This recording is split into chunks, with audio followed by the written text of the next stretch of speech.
The Committee on Homeland Security will come to order. Without objection, the chair may declare the committee in recess at any point. During today's hearing, I would remind members that they should direct their comments to the chair or to the secretary. I now recognize myself for an opening statement. Good morning, Secretary Noem, and thank you for joining the committee today to discuss President Trump's budget to fund the crucial mission of the Department of Homeland Security.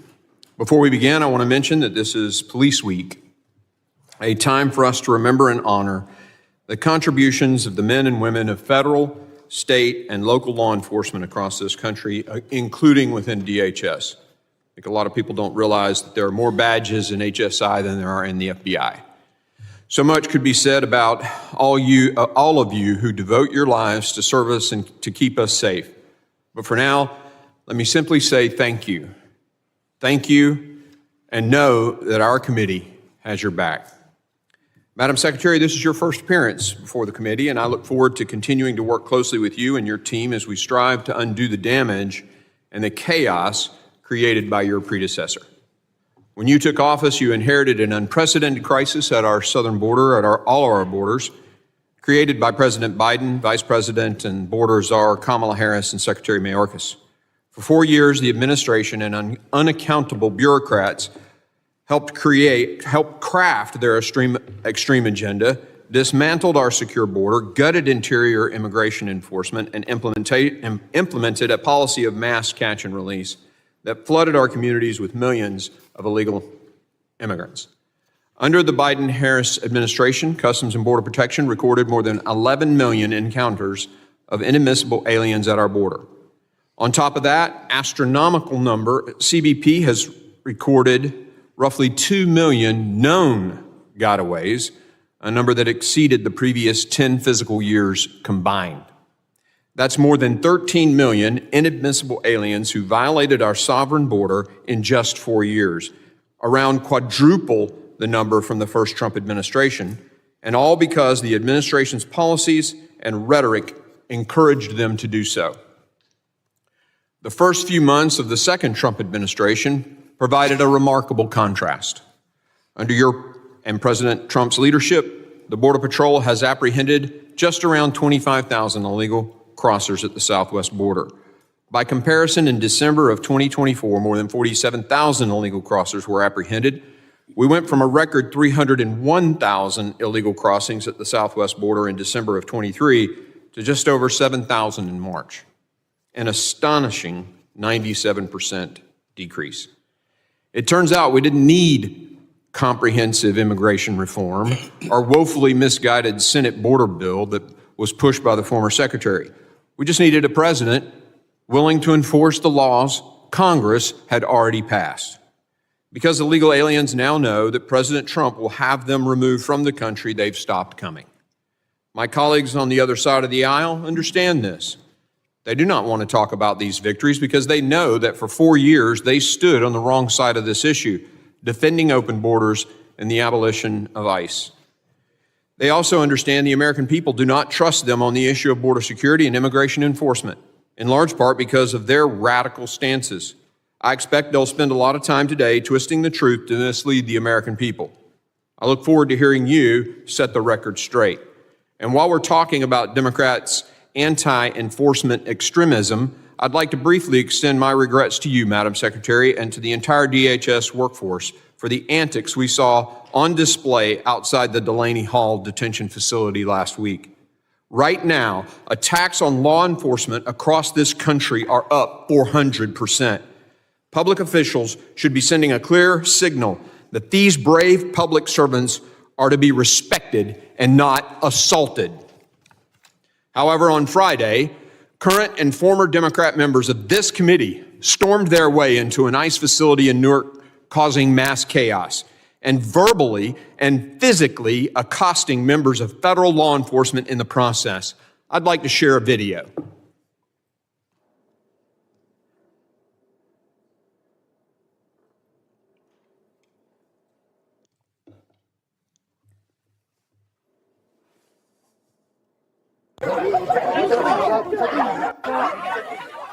The Department of Homeland Security is warning there could be more arrests following the incident that you see here.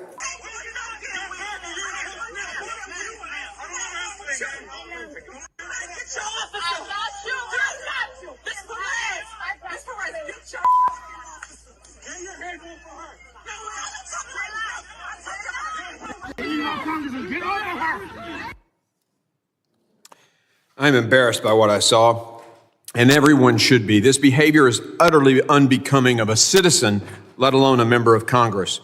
Democrats may talk a big game about law and order, but these actions are a violation of the sacred principle. Not only have Democrats excused these actions, but they've actually tried to blame ICE for what happened. When you punch a law enforcement officer, that's not the law enforcement officer's fault. This behavior demands a swift and firm response, and I assure you action will be taken. Despite Democrats' best efforts to prevent it, the Trump administration has ended the immediate crisis at our borders. However, more work remains, particularly in removing the millions of individuals who have no lawful basis to be in the United States. It is essential that we swiftly fund enforcement efforts through the reconciliation process. Congress must also codify President Trump's successful policies to ensure they can withstand the schemes of open border radicals. Meanwhile, the open border is not the only threat our nation faces. While the Biden-Harris administration had its back turned, the Chinese Communist Party executed brazen operations on U.S. soil, including running secret police stations in our cities and conducting surveillance operations. On top of that, Chinese-affiliated firms are buying up U.S. farmland and commercial properties, including in areas near sensitive government and military sites. More than 60,000 Chinese nationals illegally crossed our southwest border between fiscal year 21 and 24. Most of them were released by the Biden administration into the interior, despite us not having their true intentions or backgrounds. The CCP is pushing the envelope harder than ever. Consequently, we need a robust, innovative, and consistent effort to push right back. Our cyber borders also remain under assault. Most notably, malicious cyber actors associated with the Chinese government have targeted us with some of the most sophisticated and sustained hacking operations we have ever seen. The Salt and Volt Typhoon intrusions revealed significant gaps in our cyber posture, compromising Americans' private data and key sectors of our critical infrastructure. We have not forgotten devastating attacks like the Colonial Pipeline in the spring of 21, which led to oil and gas shortages across our country and lines at almost every gas station. We cannot stay ahead of these evolving cyber threats if we do not have the right people with the right skills to defend our nation. Today, more than 500,000 cyber positions across this country in both public and private sectors are currently unfilled. That's 500,000 cyber professionals not on the front lines to defend us from the malicious activity jeopardizing our national security. That's why I introduced the Cyber Pivot Act, which would create an ROTC-like scholarship program enabling men and women across this country to gain hands-on experience in cybersecurity or related fields in exchange for a period of required government service across any level of government. Earlier this year, the committee favorably reported the act to the House. Democrat Senator Gary Peters, ranking member of the Homeland Security Governmental Affairs Committee, and Senator Mike Rounds, chairman of the Senate Armed Services Subcommittee on Cybersecurity, introduced a companion legislation to this in the Senate. It's time to bring this bill to the floor for a vote. Madam Secretary, I look forward to working with you on finding creative solutions to our cyber workforce shortage, as well as ensuring that the agencies under DHS tasked with defending our cyber borders, primarily CISA, remain focused on their task. As your budget rightly indicates, the agency's censorship of millions of Americans will come to an end. Instead, CISA's engagement with the private sector must focus on protecting critical infrastructure and our federal civilian networks. This must include streamlining burdensome regulatory requirements and ensuring CISA remains a trusted and reliable partner to the public and private sectors. I trust that over the next 4 years, you'll devote maximum effort to dismantling the censorship industrial complex while ensuring that CISA is positioned to succeed at its core mission. These are some of the most substantial challenges, but many more await. Madam Secretary, I expect continued progress on all of these issues, but I'm equally confident in your leadership and resolve to get this job done. Together, let's resecure our homeland. I now recognize the ranking member for an opening statement. Thank you very much, Mr. Chairman. Welcome, Madam Secretary, to the hearing. Mr. Chairman, before we begin, I want to recognize National Police Week. and thank the officers who protect our communities, this capital, and our country honorably and ably. We appreciate their service.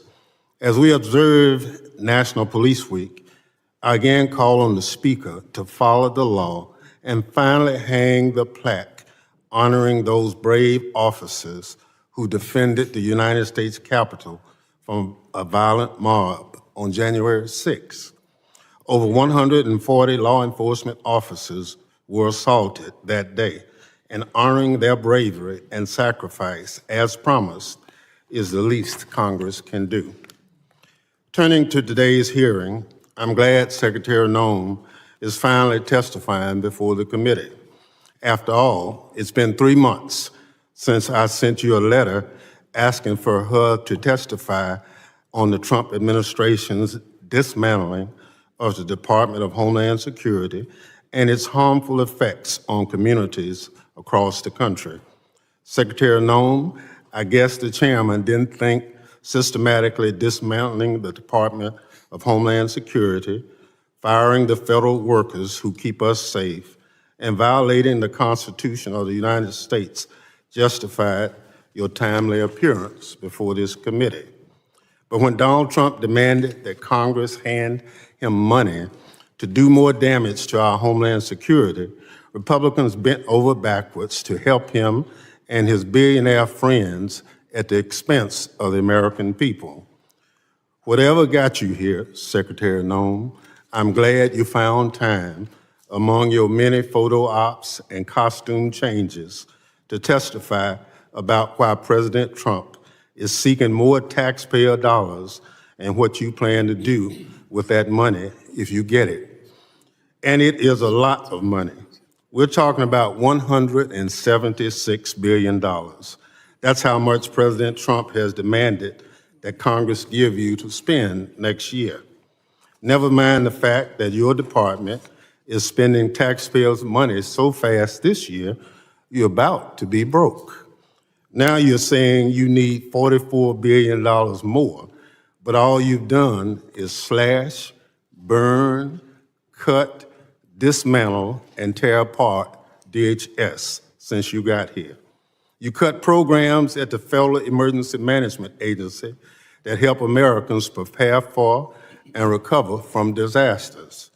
You are unlawfully withholding grant money meant to prevent terrorism and respond to emergencies from local communities across the country. You cut programs at the Cybersecurity and Infrastructure Agency, which prevents attacks on power lines, water treatment plants, schools, hospitals, and other critical infrastructure. You cut the number of transportation security officers who protect our airports and our airplanes. You cut the Office of Civil Rights and Civil Liberties, which keeps DHS from digging into Americans' private lives and violating people's constitutional rights. You are making Americans less safe. If you're cutting the things that help keep America safe, why should we give you an extra $44 billion? Is it to deport American citizen children with cancer? Is it to deport more veterans of the United States military? Is it to ignore the Supreme Court's order to facilitate the release of a lawful permanent resident you mistakenly shipped off to a foreign prison? Is it to punish people for exercising their First Amendment right? Is it to disappear more people off our streets with no due process and ship them to a foreign dictator's prison? Is it to fire more military veterans who continue to serve their country by working for DHS? Is it to slash efforts to fight persistent threats from foreign terrorist organizations and domestic terrorists? Is it to dismantle FEMA as hurricane season is about to get underway? Is it to decimate CISA and invite China, Russia, Iran, and other adversaries into our cyber networks? Is it just to be mean, threaten, and deny due process to vulnerable people? These are not hypotheticals. These are things that DHS has already done under your leadership or is trying to do, Secretary Noem. Your policies and actions are so bad that Republican members have been running and hiding from their own constituents, refusing to hold town halls because they know they cannot defend this administration. Republicans are unwilling to defend the Trump administration with the folks back home. So I guess it's down to you to try to do that here today. But you can't defend the indefensible, Secretary Noem. Your department is out of control. On your watch, the department is breaking the law, it's hurting people, and it's making America less safe. The Trump administration is outright lying to the courts and the American people. Just last week, 3 members from New Jersey, all current members or former members of this committee, tried to visit an ICE detention center, which they are permitted to do, as you know, by law, without notice, to conduct oversight after reports of issues at the facility. Instead of following the law, masked ICE personnel stopped and assaulted the members. Then, to make matters worse, instead of launching an investigation into the incident, your department lied to the press about the situation and threatened to arrest members of Congress for doing their job. Absolutely outrageous. It's a sad day for the Department of Homeland Security. Frankly, I've never seen anything like it, and I've served as the lead Democrat on this committee from its start. Even when the Secretary, my Republican colleagues, and I had strong disagreements, we still had productive conversations and did our duty to keep America safe. But that's not the case any longer. My colleagues across the aisle have sold their souls, or at least their spines, to Donald Trump. They try to cover the administration's lies and blame Democrats for doing the job our constituents sent us here to do. Republicans have forgotten that Congress is a co-equal branch of government and that the oath we take to the Constitution is the same as the president. Republicans even want to cut Medicaid to fund tax breaks for millionaires. They put their billionaire buddies over the little guys every chance they get. And now you are here, Secretary Noem, with your hand out, looking for more taxpayer money to continue the slash and burn activities of the Department of Homeland Security over the past 100 or so days. Until the Trump administration starts following the law, that's going to be a very, very hard sell. Mr. Chairman, I yield back. Gentleman yields. Other members of the committee are reminded that opening statements may be submitted for the record. I'm pleased to have the Secretary of Homeland Security before us today for the first time as Secretary. I ask that Secretary Noem, you'd please rise and raise your right hand.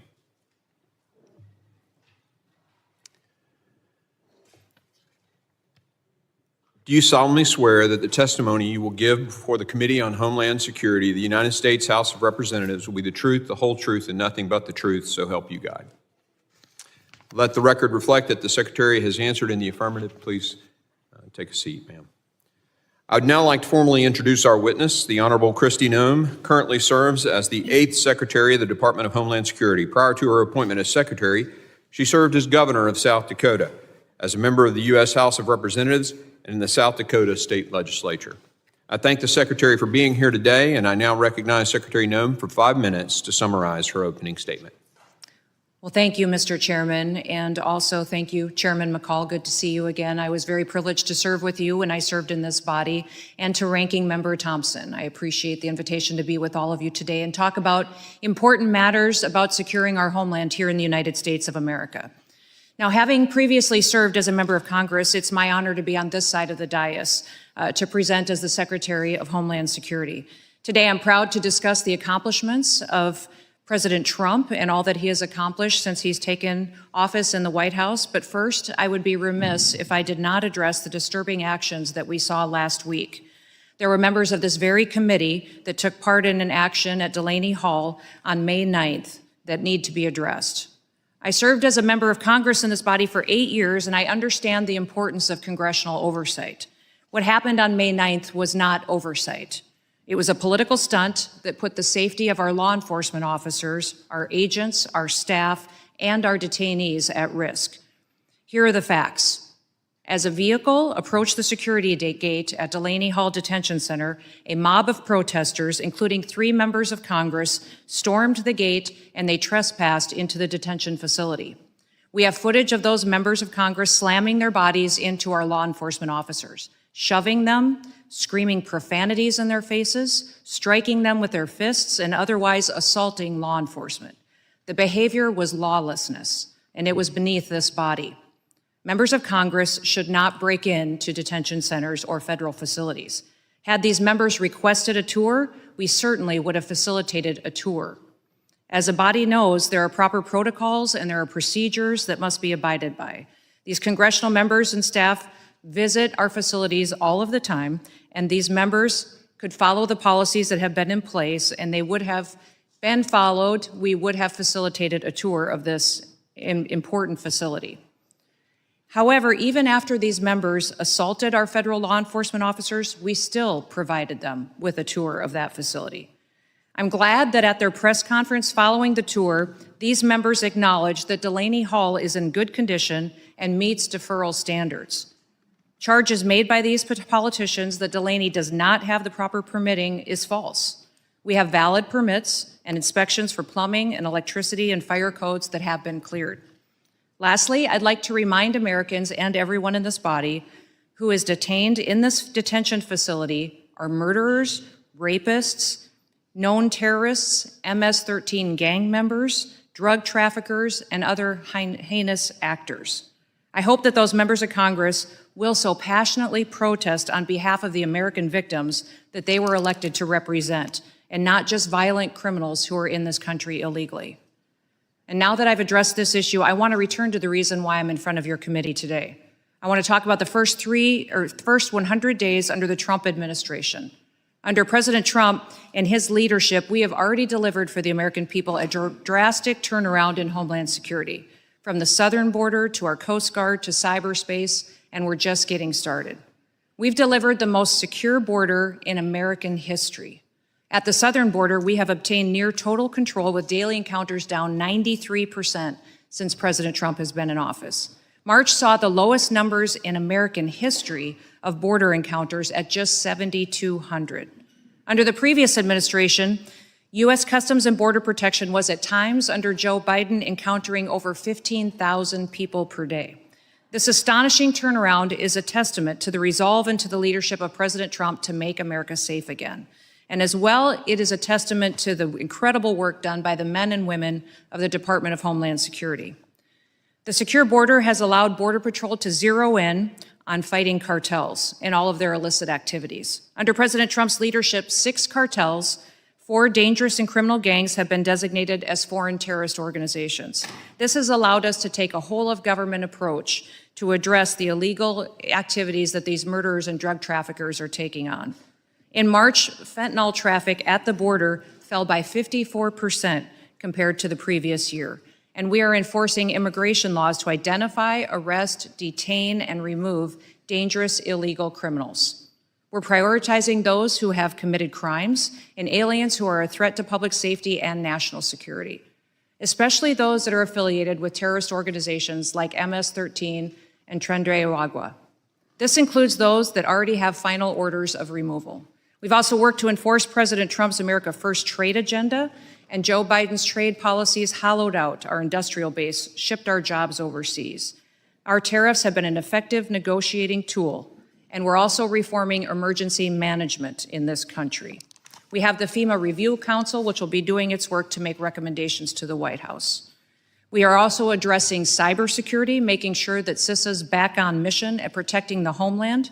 And the Coast Guard is the only U.S. military branch under the umbrella of the Department of Homeland Security.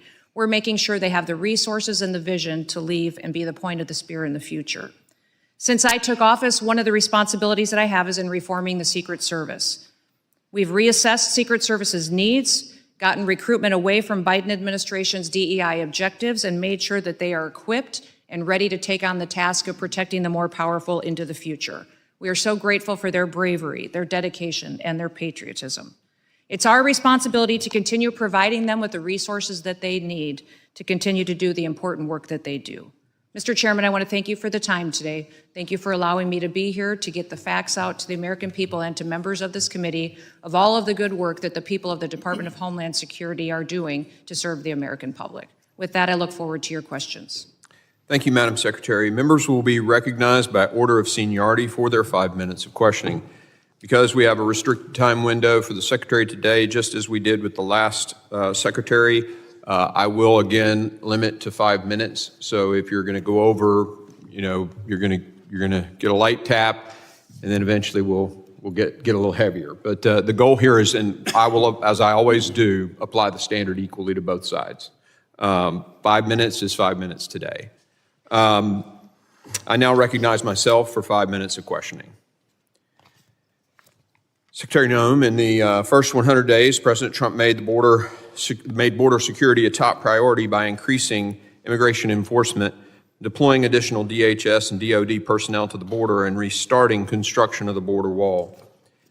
President Trump's decisive strategy was a sharp departure from his predecessor. Former President Biden refused to enforce federal immigration laws, sparking the most severe border crisis in our nation's history. Under President Trump's and your leadership, the tide has turned. Secretary Noem, which of the president's decisive actions do you believe sent the strongest message to both the cartels and would-be illegal border crossers that the United States is no longer open for exploitation? Mr. Chairman, I believe that the strongest thing President Trump did was to make an announcement that we would start following our federal laws, that not only would our border be secure, but that those who crossed it illegally would be considered breaking the law like it should be, and that they would be prosecuted. They would be removed, and that it would no longer be a facilitation of an invasion like the Biden administration had put forward. He clearly sent that message, and before I was even sworn into this job, told me that I needed to be aggressive in going out there and telling the world that America was under new leadership, that we were a nation of laws, and that they would be enforced going forward, and that American and the people that lived here were going to be put first. Secretary Noem, the president has secured the border largely through executive action, but as we know from the Biden-Harris administration, those actions can be undone by subsequent presidents. What are the top 2 to 3 security immigration enforcement policies that Congress must act urgently to codify so they are no longer executive orders but federal law? Well, President Trump has specifically asked that the executive orders that he's put into place be codified into law so they could be long-lasting. So I'd encourage this body to look at everything that he has put forward in an executive order to see if it could be permanently enacted to secure our nation. I would say enforcement and clarity on what parole is, what asylum is, give us some clarity to make sure that that is something that would be long-standing interpreted as to how it was intended when the original law was passed, and then ensuring that we have the ability to take action when criminals are in this country, continue to focusing on getting them out of their country and how those diplomatic relations work with repatriating their citizens back home. Secretary Noem, as I mentioned in my opening statement, you inherited an unprecedented border crisis. In the last 4 years, a total of over 1,700 known or suspected terrorists were apprehended at the border. In the 4 years prior to that, it was 1,700. From your perspective as DHS Secretary, can you highlight how the open border policies of the last administration increased the risk to American families when it came to violent criminals and terrorists entering the country? Absolutely. Mr. Chairman, we truly don't have any idea how many dangerous individuals are still in the United States of America. Since President Trump has been in office, just in these few short months, we have deported over 250 known terrorists out of the country. These are individuals that were allowed to come into our country unchecked by the previous administration. We have deported thousands of criminals that have perpetuated the worst of the worst crimes on our communities, murders, rapists, child pornographers, traffickers, and we have returned them back to their home countries. The message that was sent by the last administration was, come to America, send your worst of your worst. They're given free rein to make a home here and given every opportunity. In fact, we'll even facilitate their housing, their food, their clothing, and take care of them and treat them better than we treat U.S. citizens. That was Joe Biden's policies. What President Trump has done is follow the law. He has implemented the law and said that American citizens should come first and be prioritized as far as their safety, and that everybody should be treated equally, that the scales of justice should treat everyone exactly the same, and that's what he has implemented. So I'm grateful he's given us the ability to go after the worst of the worst and to remove them from our country, because our communities overwhelmingly get safer every day as these individuals are removed. Thank you, and in keeping with my commitment to be inside my 5 minutes, I will now yield to the ranking member for his 5 minutes. Thank you very much, Mr. Chairman. The Department of Homeland Security has been the top target on Donald Trump's revenge tour, and you, Madam Secretary, are the chief accomplice. The Trump administration is hell-bent on destroying the Department of Homeland Security, built through bipartisan collaboration over the past 2 decades and evading any accountability for its actions. Let's start with what the administration is doing to FEMA.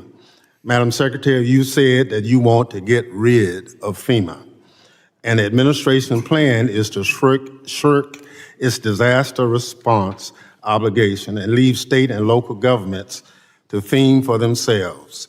Emergency managers across the country are sounding the alarm about the limited ability to respond when disasters strike, but their calls are falling on deaf ears from the White House. What is the administration's plan to respond to catastrophic disasters beyond shifting responsibilities to states and local communities who are already telling you they don't have the ability to respond? Well, Congressman, President Trump has been very clear that he believes that FEMA should be eliminated as it exists today. He believes there's dramatic reforms that need to happen to the agency in order for it to truly serve people in a time of crisis. He wants to empower states and local governments to respond to their people. The federal government would be there for resources, support, much like block grants, but that we need to empower those locally to respond to their people because they know what they need. That is something that every state is at a different position today to respond, but he wants to give them the opportunity to build up the infrastructure to respond to their emergency. Madam Secretary, do you have this plan in writing? The White House is coming forward with the participation of the FEMA Review Council, which we have members from many states that are sitting on that will be making recommendations. So what you're doing now, there's nothing in writing as a guidepost. Well, sir, you certainly know that there are reform bills here in the House side and in the Senate side of how to address the failures of FEMA from the past. No, but you're the secretary. Those will be considered with the FEMA Review Council recommendations. No, you're the secretary, and you say you're doing all these things. And I'm just asking you, do you have a written plan for what you're doing? There is no formalized final plan for how this goes forward because the input of Congress is critically important. As you know, there are statutory requirements of the agency. Well, I'm glad you recognize, that needs to be Madam Secretary, I'm glad you recognize the statutory requirements. Washington State, Mississippi, and a couple other states already have requests in to you or to the president for disaster declaration, and it's taken an inordinate amount of time, more than normal. I just want to know, is that inordinate amount of time is based on some plan that you have knowledge of? But if it's not in writing, I understand. So you talked about the rule of law. Are you telling the committee that due process for anybody that's picked up in this country should not be followed? Congressman, we have utilized due process as it is laid out in the tools that Congress has given us. We have followed the tools and the processes to which Congress has given us to give due process to people appropriately as it is due. So your testimony to this committee under oath is that everybody that ICE has picked up in this country has been given every opportunity as Section 5 under the Constitution provides. Correct. I believe everybody has gotten due process, and every person has been treated appropriately according to the civil or the criminal action to which they were encountering individuals and brought into our detainment and then also removed from this country. So your answer is yes. The tools that you have given us No, as this I'm body talking about the for due process Constitution of have the been United implemented. States. I'm not talking about tools. The Constitution is clear. Correct. And your testimony under oath to this committee is that everybody that ICE has picked up and any other agency of DHS has conformed to those statutes. For example, Congressman, yes or no? No, I don't need an expedited example. removal is one of the Madam tools Secretary, that you have I given got us to 4 utilize seconds. as due process. I just need a yes or no. Sir, that is the due process tool that you have given us to utilize that has been appropriately. So obviously, Gentleman's time has expired. I now I have a recognize unanimous consent request, Chairman. I'm sorry? I have a unanimous consent request.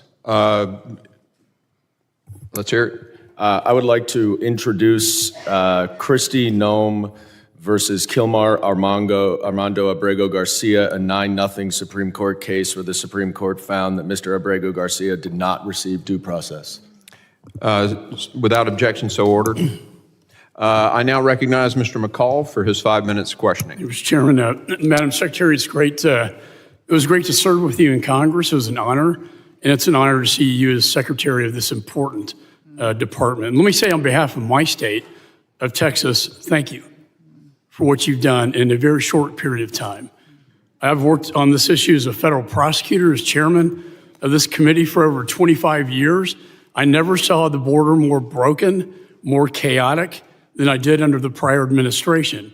Yet within months, you have restored order to the border, and the stats speak for themselves. And I want to commend you and President Trump for that. You know, on day one, they rescinded the Remain in Mexico policy, which led to the chaos.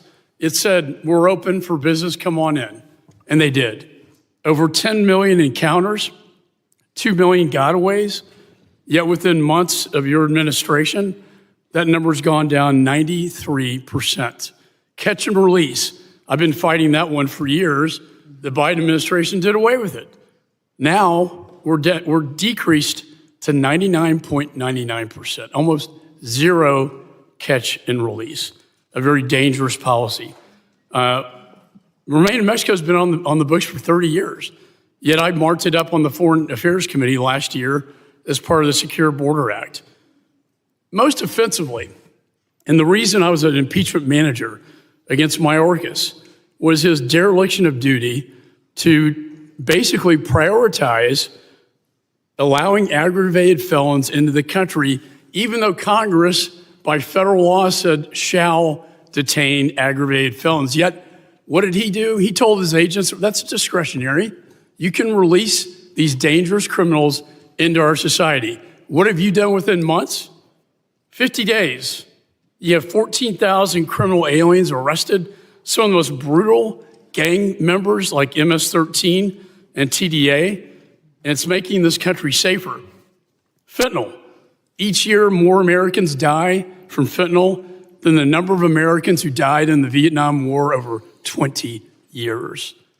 You recently had the largest massive seizure of these deadly drugs just this last couple weeks by the Sinaloa cartel. And again, my state thanks you for that. Terrorism. You said 250 known suspected terrorists have been deported. We saw after Afghanistan the debacle of the collapse of Afghanistan when Bagram was shut down, the prisons were unleashed, ISIS-K went to the Khorasan region, crossed into the United States, and 8 were found plotting in this country. You were making this country safer by your actions. The Biden administration made it dangerous, and it didn't have to take a bunch of new laws. It needed new leadership, which you have provided and the president has provided as well. My question to you is, as you know, reconciliation, you need resources, and nobody knows that better than I do. We marked up a bill about $70 billion that can be put into your department to start enforcing these laws already passed by the Congress. The foreign terrorist organization designation was huge. Let me just ask you this. How will this bill, the reconciliation bill, assist you in your efforts to continue and promote safety in the United States? Well, thank you, Mr. Chairman, and I appreciate all of your leadership on our national security issues in the past and still continue in the future to focus on that. The reconciliation bill is imperative to our future in securing our nation. For years previous, the Department of Homeland Security has been neglected. It's one of the larger agencies in the federal government with one of the smallest budgets. And certainly under the previous administration, the Coast Guard was hollowed out. Border Patrol and ICE were not allowed to do their jobs. They were not allowed to invest in new technologies that they could utilize for interdiction. Also, our borders need surveillance and technology to make sure that we know who's coming into this country and why. Our ports of entry need new scanners so that we're truly scanning our shipping containers and much of our air freight. We don't know what's coming in by air either. Those kinds of adjustments and technology and software upgrades are needed to compete, but also to secure our country with the threats that we face. And we don't just face threats from gangs and cartels. It's from China and PRC and Iran and hackers that come into our system. Salt and Volt Typhoon have taught us that we're extremely vulnerable to these kinds of attempts in the future. In fact, one of the most alarming things I heard as soon as I was nominated for this position was in a briefing from CISA that told me that they knew with Salt Typhoon that we had been hacked, but they also said they didn't know how it happened or how to stop it in the future. Now, the main goal of CISA is to hunt and to harden our systems, hunt bad actors and harden our systems for our small and medium-sized critical infrastructure. Department of Homeland Security has 10 of the 16 components of critical infrastructure, and that's what we need to focus our resources on. Thank you. Gentleman's time has expired. I now recognize Mr. Swalwell for 5 minutes of questioning. Thank you, Madam Secretary. You have an important job. I think you have one of the most important jobs in the cabinet. Thank you for doing it. I want you to have credibility and be taken seriously as you do the job. And so I want to put to rest this question about Mr. Garcia and this photo that the president posted on April 21. Madam Secretary, you agree that the letters MS and the number 13 in Times Roman numeral font, that they are doctored on this photo, right? Congressman Abrego Garcia. No, I'm just asking about this photo. It wasn't based off of tattoos. It was based off an entire case. And I'll accept that case against him. for the purpose of this question. You agree, though, that this is doctored. Is that right? The same protocols that are Madam applied Secretary, to every I want you to have individual with law credibility, enforcement. and I want you to be taken seriously. Is this doctored or is it not Sir, doctored? I am taken quite seriously Is it because I doctored approach or my not job doctored? with the importance that the president has given me to do I understand. my job. Is it doctored or not One thing doctored? that's important to remember is that every single time a case is built, Madam these Secretary, I have a individuals 7-year-old, in a the same 6-year-old, and a protocols. 3-year-old. I have a bullshit detector. I'm just asking you, is this doctored or not doctored? Sir, the protocols in the case built against Can you Abrego answer the Garcia question? were exactly the same. Madam Secretary, I don't have you're- any knowledge as to that photo you're pointing to. Okay, can you I take don't, her, sir. can you show her the photo? Walk her the photo down there. No, that one. Please take a look at this photo. It was tweeted by the president on April 21. It's been hanging out there for about a month. So what is your point? My question is the numbers and the letter MS-13. Could you look at the photo, please? It's right in front of Are you. you saying Abrego Garcia is not a wife beater? No, ma'am. That he's not a criminal. Ma'am, He's not a human trafficker. And he's not a member of MS. You vouched for Mr. Garcia when You're your team vouching for said, a man ma'am, you that is vouched a for him when you said he was known mistakenly deported. Sir, I didn't vouch for him. I did not say In that He photo, should have been deported. Absolutely. It's so There was telling never that a you mistake won't look at the deport him, photo. And we will not be bringing Was him back it to this doctored or country. not? In staying here, if Can you he look comes to back your the right country, he at would the be photo in deported front of right you? away. Madam Secretary, can you look to the right at the photo in front of you? I have seen this Okay. photo as you held it behind your head. Thank you. And the letters MS and the numbers 13, are those Is doctored this your or entire not? testimony today is on a doctored photo? You don't want to talk about the facts? Okay, The so importance you- of our national security? You acknowledge it was Do doctored. to make sure that the United States is protected? Madam Secretary, from this is not a violent hard question. criminals? Are those doctored or not? Sir, Is that actually on his hand or not? This is unbelievable to me that you're focused It's on unbelievable a to me photo that you can't think- look at the photo and tell the American I looked people. at the photo, but I don't have any knowledge as to this photo. Okay, so it's been hanging out there for 4 weeks. You are one of the chief law enforcement officials in the country. What have you done to investigate whether the president misrepresented the reason that that person has been detained? Sir, have we you spend our done time- anything to try and figure out whether that was doctored or not? The mission of the Department of Homeland Security is to secure our nation and to make sure that we're out there going after those that are the worst of the worst, the criminals, the bad actors. Abrego Garcia. So the answer is a you've done known nothing to terrorist, correct the member president. of MS-13, a wife beater and a human trafficker that should never have been in this country to begin with. So, Madam Secretary, thank you, Mr. Burnett. 2 weeks ago, your agency deported a 4-year-old American citizen in a stage 4 cancer battle. What are you doing to get him back to the country so he can get his treatment? Congressman, this mother wished to keep her family together and to take her child with her. So as every single person is given the opportunity to, medical care is given throughout the process. so it sounds like and for this nothing. child, medical care was confirmed in their home country so that it would continue, and those treatments and whatever needs were needed to be had into the future were confirmed to be provided there before. That child's home country is the United States. Do you believe you have a right to deport a U.S. citizen? That mother chose to keep her family together, and that is what President Trump is focused on. That's not the facts of the case. Yes, it is the facts. Madam This Secretary, mother moving on, confirmed that she wanted to do keep you her have a child right? with her, and our families and parents are given that ability to keep their children with them when they return to their home countries. Madam Secretary, do you have a right to deport a U.S. citizen? No, we do not deport U.S. citizens and have not deported U.S. citizens. Except the 4-year-old that we just No, referenced. that mother chose to keep her child with her, and that is her prerogative, and the law was followed in allowing her the opportunity to do that. So, Madam Secretary, I'm a former prosecutor. I have put people away for life sentences who are gang members. I don't need to wear costumes to show how tough I am. What makes me different from you is when I put those individuals away, I did it with the weight of the law behind me. And I yield back. Mr. Chairman. Gentleman yields. I ask unanimous consent to enter an article from Fox 45 that states documents reveal a second protective order filed by the wife against Kilmar Abrego Garcia, whom also had 2 deportation orders. Without objection, so ordered. I now recognize Mr. Higgins for 5 minutes of questioning. Thank you, Mr. Chairman. My. Our Democrat colleagues really love illegals in our country.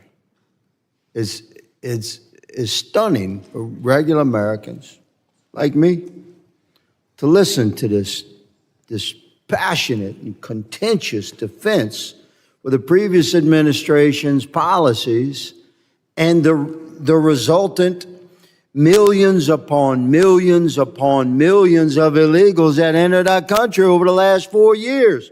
I tell you where we're, I'm not going to use my colleagues' the same language because I don't think that kind of language should be used in committee. But I tell you where we heard loads of not necessarily genuine statements. It was from Secretary Mayorkas for 4 years. We had to listen to his testimony again and again, how he needed more resources, he needed more laws, and Congress had to pass more laws. And yet, we said for years, what you need is to enforce the laws that we currently have on the books. You need policies that would actually control the border. And we have Madam Secretary before us representing an administration that has done just that. If the same 1,954 miles of border that you had a year ago is now under control. If the same men and women that you had a year ago, the border is now under control. If the same equipment, the same all-weather roads, everything is the same. The only thing that has changed is the policies coming out of the White House and a Secretary of Homeland Security that will actually execute the laws of our land and protect the citizenry of our country. That's Madam Secretary Noem who sits before us, and she should be spoken to with some modicum of respect from my Democrat colleagues. It's amazing. Our border is secured versus wide open and wild, and Democrats complain and they're angry and they protest. Illegals are being deported rather than waved in and imported, and Democrats are angry and protesting. It's stunning to Americans to witness this. Madam Secretary, thank you, good lady, for the job that you are doing, securing our borders and protecting the citizenry that we are elected to represent in this body. I work for the American citizenry, and every one of us has sworn that oath. The difference between the parties has never been more stark. We represent law and order and American citizens and American enforcement of our laws. My goodness gracious. Thank you, Madam, for so graciously enduring the assault that you have. I'd like to touch on the 287G program. Thank you for partnering with our local and state law enforcement to work together to secure our borders. This is an excellent program. You have voiced support for it. Can you speak, Madam Secretary Noem, can you speak to the importance of the DHS partnering with local and state law enforcement, including programs like 287G? Well, thank you, Congressman. Yes, 287G has been a wonderful program for many years, but not utilized during the previous administration. It's a partnership between federal, law enforcement officers and also our state and local law enforcement to give them the same authorities to operate in a task force model, to go out and to really make sure that we're going after individuals that have broken our laws, that have perpetuated violence in our communities, bring them into incarceration and get them out of our country if they don't belong here. And it has been a fantastic partnership, one that President Trump has encouraged us to pursue and to continue to build out across the country. Yes, Today ma'am. we have That program and others like it are going to be heavily supported by Republicans on this committee. Finally, ma'am, in my remaining 25 seconds, we speak to the efforts to locate the children. Thousands and thousands and thousands of children waved into our country during the last 4 years, and they're lost to the interior. Many are being trafficked and abused. Can you speak to the efforts to find these kids? Yeah, up to 300,000 children were lost or missing under the Biden administration. We have located and returned over 5,000 of them to their homes and to their families, but there's many, many more to be found and to be returned and brought to safety. So we're continuing to work on that every day, and our HSI officers spend a lot of time and are the experts in the field at training local law enforcement to identify and find them as well. Thank you, Gentleman's ma'am. You time expect full support there, Mr. has Chairman. expired, and I now recognize... Mr. Chairman, before I'd ask unanimous consent to introduce the article from PBS NewsHour entitled "Children Who Are U.S. Citizens Deported Along with Foreign-Born Mothers," in which the attorney for that 4-year-old U.S. citizen says that at no time did his mother consent to the child U.S. citizen being removed from the country. Without objection, so ordered, and I recognize Mr. Correa for 5 minutes of questions. Thank you, Mr. Secretary. First of all, Secretary Noem, welcome to this committee. Had the honor of hearing testimony from Secretary Kelly, Secretary Mayorkas, and of course you. Welcome. We all have the same interests, which are protecting Americans, American taxpayers, as we move forward in our jobs. And I want to say that your testimony, my colleague from Louisiana, and myself have the same interests, which are to protect Americans, especially to protect children, especially to protect American citizen children. That's where my concern is, Madam Secretary, that your administration, I believe, has consistently violated the law by denying due process to U.S.-born American children. Under your watch, you've deported American children, U.S.-born children. Some of the examples, I only have 5 minutes to talk about, but I'll come back to the case that was described or discussed a little while ago, which was 2 American children, 4 and 7, were put on a plane with their mother, sent to Honduras within 24 hours of being detained. There was an attorney involved. And we're debating right now the issue, as if you stated, that The mother wanted the child to go with her, but there was an attorney involved. That person was not consulted. That family was denied the opportunity to talk to that attorney. The attorney was there. What is wrong with asking the attorney? You've got a family that had been checking in, following ICE direction. Check in, bring your family to check in. They weren't let out. That happens in my district all the time. Families check in ICE. If ICE determines they should be deported, do you know what we do? I call ICE and I say, give them 30 days. Some of these families have been in this country 20, 30 years. Give them 30 days to get their situation in order. Make sure that they figure out how to keep their American children in the U.S. Give them the opportunity to make an educated decision on the lives of American citizens. In this case and other cases, ma'am, you have split-second decisions to make a decision on those children. And you, Madam Secretary, also make split-second decisions based on whatever coerced discussion you're having with that mother. And I say coerced because when you're scared to death, your life is about to change, and you've got an attorney next door that you will not permit that family to consult with that attorney, you got an issue. Case number 2, 2-year-old American daughter, also deported to Honduras. They were also denied access to their lawyers. According to her lawyer, ICE prevented the mother from speaking to the lawyer or anyone else in the family. 2-year-old American citizen. Can't we slow it down and just take a moment before they're deported in 24 hours? The mom didn't want the daughter to stay in the United States. They may have had relatives in the United States, family. Even the own Trump-appointed federal judge overseeing this case has said that he had a strong suspicion that the government just deported a U.S. citizen with no meaningful due process. Madam Secretary, I think we're all in agreement here.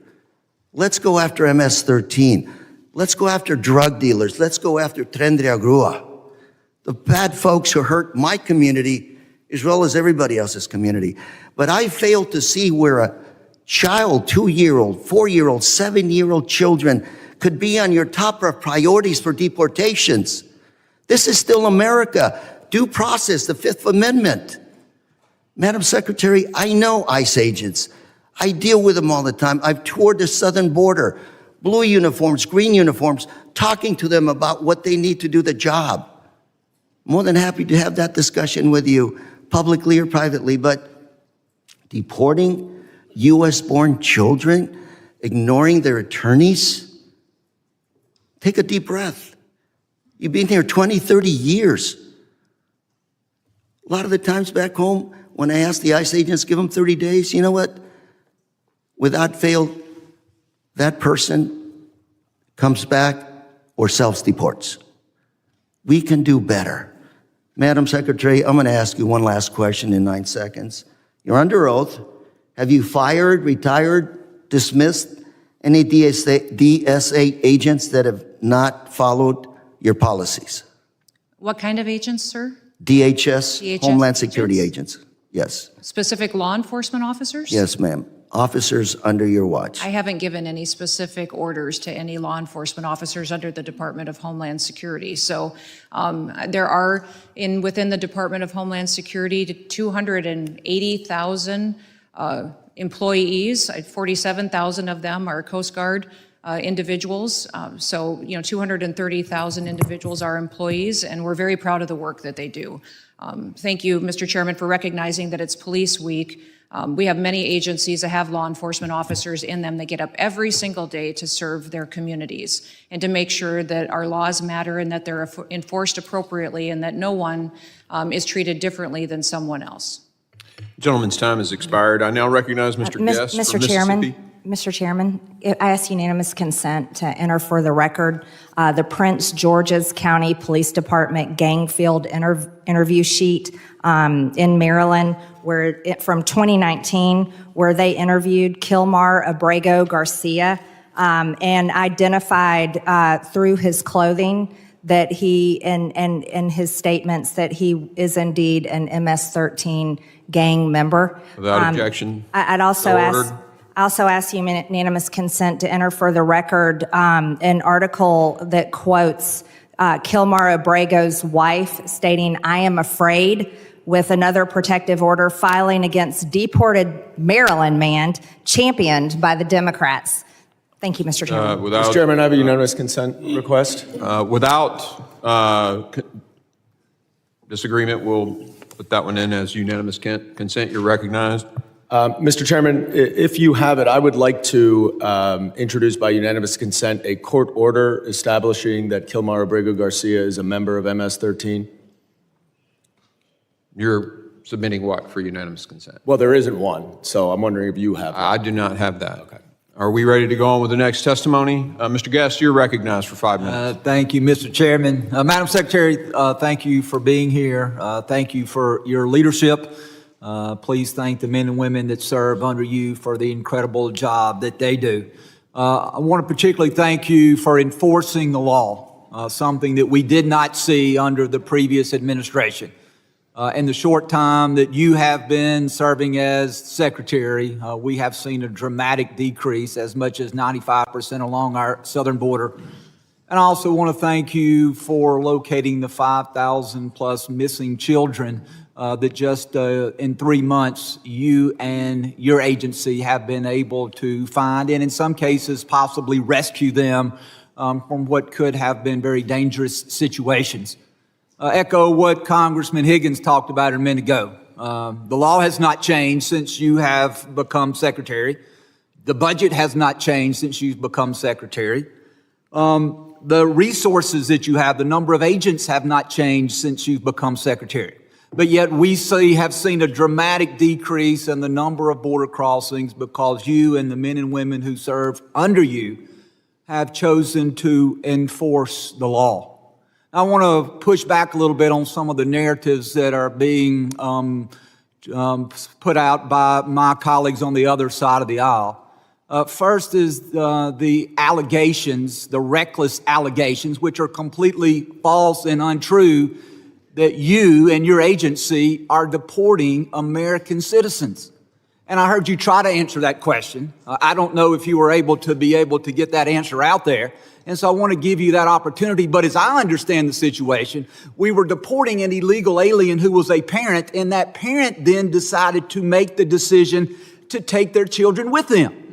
And so I don't know if my friends on the other side of the aisle would ask that we separate those and say, no, those parents cannot do that the federal government knows better, and that these children are going to have to stay in the United States. Or maybe they believe that a parent who is an illegal that has a child, therefore, is going to be allowed to remain here indefinitely, regardless of whether or not there's a final order removal, regardless of whether there are any criminal charges or anything pending against those individuals. And so in the instances that have been brought up, Madam Secretary, where there have been allegations that you or your agency has removed American citizens, I just want to give you a brief opportunity to address that. Is that true? And if it's not true, please tell us and please share with this committee the truth behind those situations. Congressman, the children that were referenced previously in the testimony of the gentleman, in both of those cases, the mothers chose to keep their children with them when they returned home to their home country. That is a priority of President Trump, to keep families unified. We have instances where mothers from other countries have decided that their children should stay here in the United States and left them with family members or someone else that they trusted. But these two mothers that they were referencing earlier decided to take their children home with them and wanted to return to their home countries as a family. And so we are giving the parents the choice, and then we are honoring whatever their request. Is that what I understand from you, Madam Secretary? That is correct, sir. And then want to talk about one more issue in the last minute and a half that I have, this issue of due process. Where you were asked earlier, are we giving individuals due process? And you talked about the fact that we are complying with the law that Congress has given the department. And I think specifically, and tell me if I'm wrong, I think you're talking about the Illegal Immigration Reform and Immigration Responsibility Act of 1996 that created this process known as expedited removal. And we know that that law in 1996, that it passed Congress overwhelmingly at both the House and the Senate. I will tell you that I see here a comment that was made by that time President Clinton, and this is what President Clinton said about that law. It said, President Clinton asserted that the legislation strengthened the rule of law by cracking down on illegal immigration at the border, in the workplace, and in the criminal justice system without punishing those living in the United States legally. And so as I understand it, as it relates to the issue of due process, you are following the law as Congress gave you almost 30 years ago. And this Illegal Immigration Reform and Immigration Responsibility Act has been upheld repeatedly over the last 30 years by the court. You're enforcing final orders of removal. And so, Madam Secretary, in the last 10 seconds that I have, are you following the law, and are you giving these individuals the due process that you are required to give them?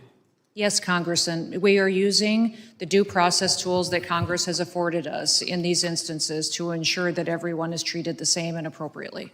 Thank you, and Mr. Chairman, I yield back. Gentleman yields. I now recognize Mr. Magaziner for 5 minutes.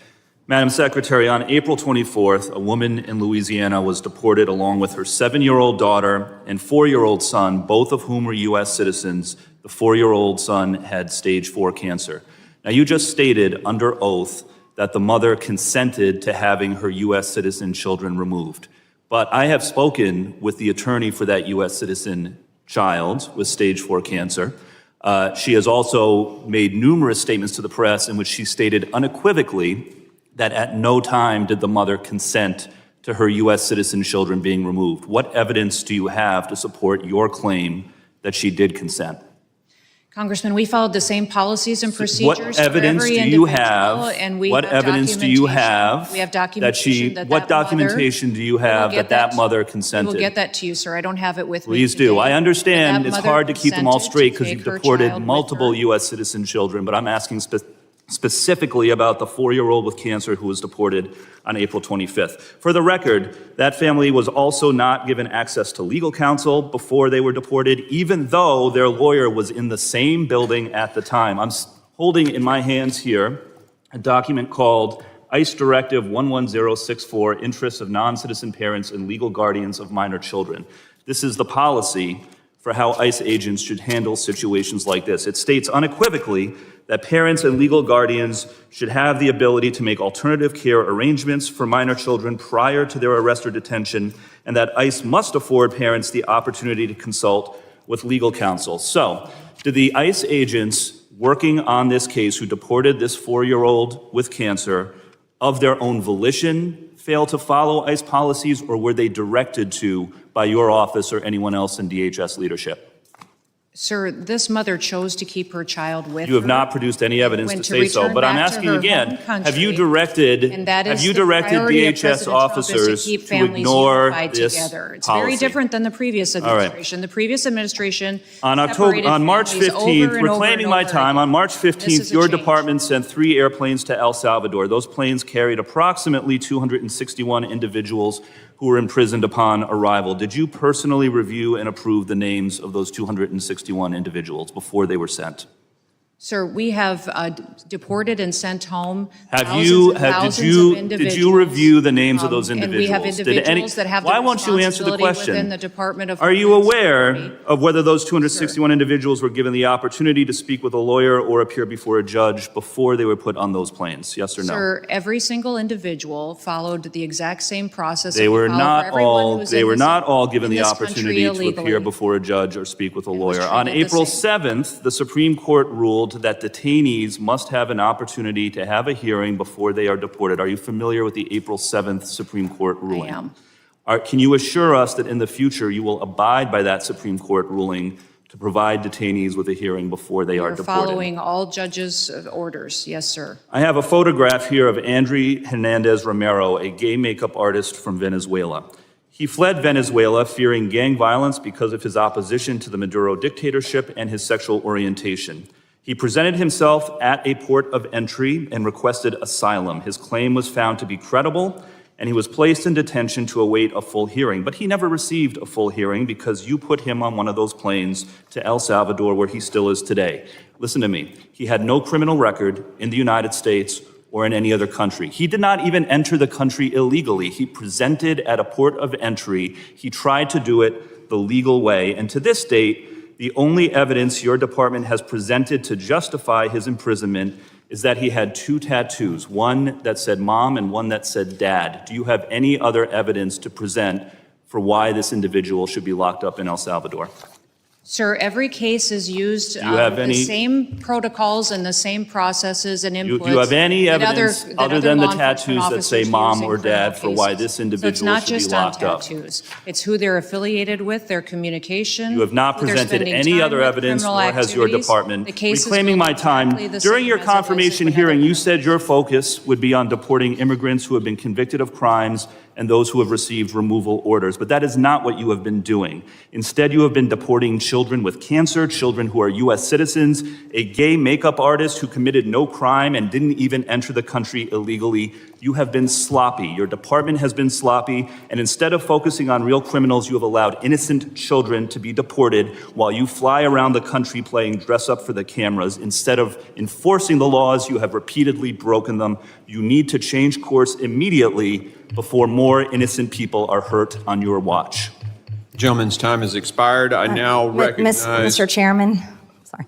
I ask unanimous consent to enter for the record. One of our colleagues had asked if there was evidence if the so-called Maryland man, Kilmar Abrego Garcia, was MS-13. According to the Attorney General of the United States, she posted that the evidence shows Kilmar Abrego Garcia has repeatedly been identified as a member of MS-13 by a Maryland County Police Gang unit, which I introduced for the record, a reliable confidential informant, ICE officers, an immigration judge agreed, and an appellate board agreed. Without... So you have, is that a court order? Objection. Well, I object. No, she can put anything she wants in the record.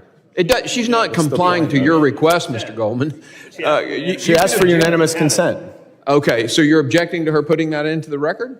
I am objecting subject to a clarification. Is that a court order that establishes that he's a member of MS-13?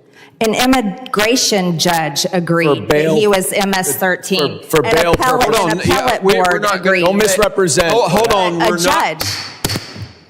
Everybody pause. We're going to let one person talk at a time. You ask a question. Answer the question, please. According to the Attorney General of the United States, she informed the country that an immigration judge agreed that your Maryland man, Kilmar Abrego Garcia, is MS-13. An appellate board agreed. ICE officers are misstating agreed. what the reliable Mr. Goldman, informant. the clock is not yours right now. She has the floor.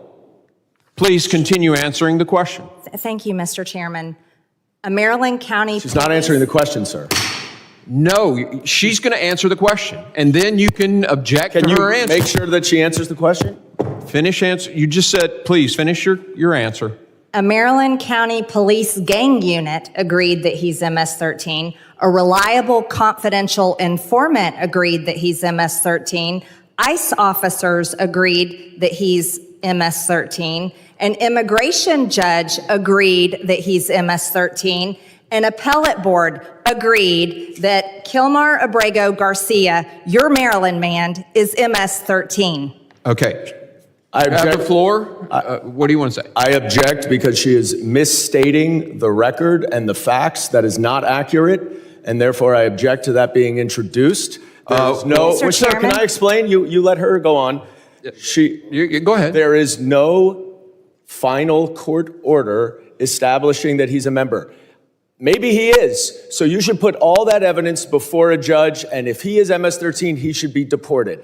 That's what we're talking about, but you're misstating what all of that evidence is. No, I think I'm going to make a point here. You basically just read what the Attorney General said, correct? Yes, sir. You didn't assert that this was a court order, did you? Did you assert that this was a court order? I read the Attorney General of the United States. And you have a right on our committee to submit for unanimous consent or a vote if we want to put it to a vote. This for the record, correct? Is that it? Yes. That is correct. Okay, Mr. Chairman, she has a right. Can I review what she is submitting? No, she can submit something to this committee. But it matters that she just said she represented exactly what the Attorney General said. She has a document there. I would like to see that document. Let's make a copy to for see if everybody, her representation- and we'll vote on. Well, I'm going to hold on just a second. We're going to hold. You're calling for the question? We're calling for the question. The clerk, we're going to need to set. Hold on just a second. Brief recess. Please, let's get these on the historical record. This is great. We voted in order. All right, there's Mr. Higgins, I'm just asking hold to on. see the document. I have the floor. All right, so we have a motion to vote on the submission of this for the record. That's all that has been stated. And I have a parliamentary inquiry, sir. Do not interrupt me again. We are on the vote on whether or not this can be entered into the record. A motion has been made, and we will vote on that motion. All of those in I have a parliamentary inquiry before we vote, sir. Mr. Ranking Member. It's our request that we object. And in the middle of the objection, you consider a motion, which... He was done talking about Ms. No, he wasn't. No, he wasn't. You stopped him from talking. I just have a parliamentary inquiry. A parliamentary inquiry. Okay, go ahead. You have the floor. Is it the procedure of this committee that someone who is making an objection to the admission of evidence cannot review that evidence before we vote on it? Yeah, the content is irrelevant to the motion, and the motion has been made to vote on the submission for the record. The content is irrelevant? I mean, that's what I'm objecting to. If she is accurate in what her representation is, I will withdraw my objection. I just need to see the document. Somebody walk the thing over there and let him read it. I mean, get to the bottom of this quickly. We'll hold on your vote, Mr. Ogles.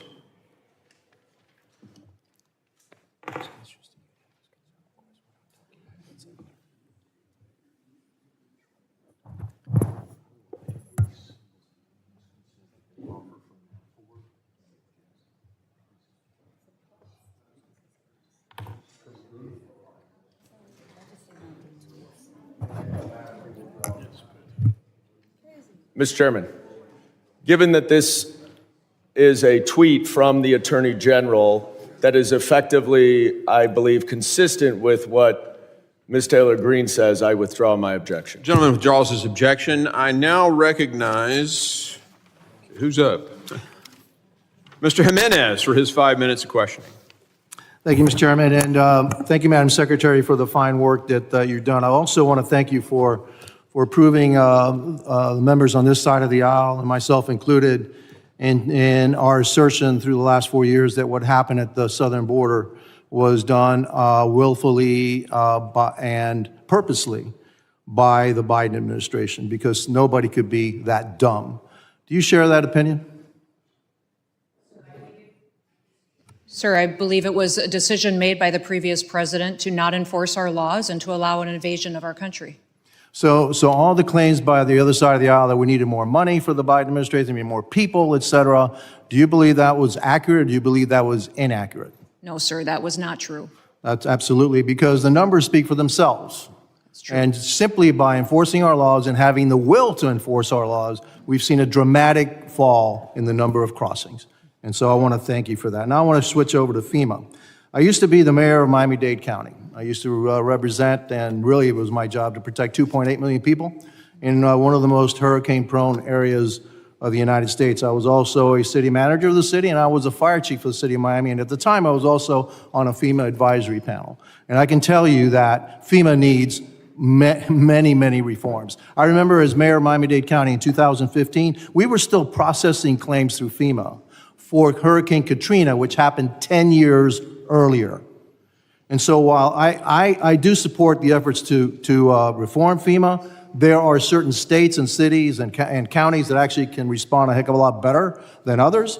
And we can't leave those that can't fend for themselves, to fend for themselves. And so I would hope that that's part of your review and the reform of FEMA. Is that what you plan to do? Yes, sir. We know that every single state is not prepared today to take over their emergency operations. That's why the president has been clear that he wants to empower states, give them the opportunity to build out their response, to also sign MOUs with surrounding states and other resources they can use to best serve their people. He just doesn't believe that FEMA has been successful in being there in a time of crisis for people. And I can tell you, ma'am, as mayor of Miami-Dade County, that they haven't. Yeah. Okay, and that I never ever, when I talk to my people, I said, hey, we're going to have to do this ourselves. Right. There is no cavalry coming from the federal government. We have to take care of ourselves. All we need from the federal government really is the money to reimburse us. And you're not even good at doing that, okay? And so hopefully you can speed that process up. There are some people in my community that are a little bit concerned about the TPS rules and the suspension of TPS. I would request that you can meet with myself, Representative Mario Diaz-Balart, and Maria Salazar, so maybe we can do a little nuance to this so that we can put those concerns at rest. I also sent a letter to you concerning 100 Cuban oppressors. They're actually living in the United States that were granted either asylum or entry into the United States that should have never been here, and we need to deport those. Have you received that letter, or what's your department doing about looking into and vetting those 100 names that I gave you? Yes, sir. I received your letter and read it this week, and will be responding to you. And that is something that President Trump is focused on, is adding integrity back to the programs that we have. Our immigration programs, our services like TPS, like the visa waiver program, our parole, our asylum programs, a lot of those got perverted and changed and misused and abused during the last administration. And adding integrity back to them is incredibly important for this administration. TPS was always meant to be a temporary program. I agree. Built on giving people an opportunity to be safe from violence or environmental crisis that may be happening in their home country.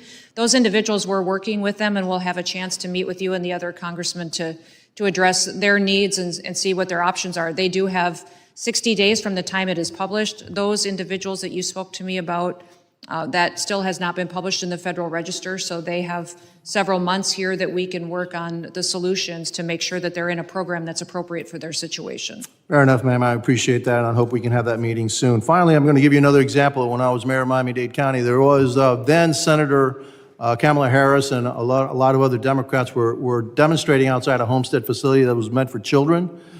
Saying how bad the conditions were, et cetera, et cetera. Well, as mayor of Miami-Dade County, I asked to actually go in there. I viewed it. I went in there. Since I speak Spanish, I actually spoke to the children. They're all being treated great. There was nothing happening there that would make me ashamed to be an American. And so what was great about that, it was that we were actually taking care of those children, unlike what happened under the Biden administration when we lost about 300,000 of them. With that, I yield back. Thank you. Gentleman yields. I now recognize Mr. Goldman for 5 minutes questioning. Thank you, Mr. Chairman. I would like to go back to Mr. Kilmar Abrego Garcia's case, Madam Secretary. But my first question for you is a pretty simple one. It's basic civics. Which branch of government does the Constitution give the authority to interpret what the law is, the judiciary or the executive branch? Sir, going forward, the interpretation of the law, you make the laws in this body. The judicial branch makes sure that they have integrity and they're applied properly to individuals. So I'm just going to take that as the judiciary branch.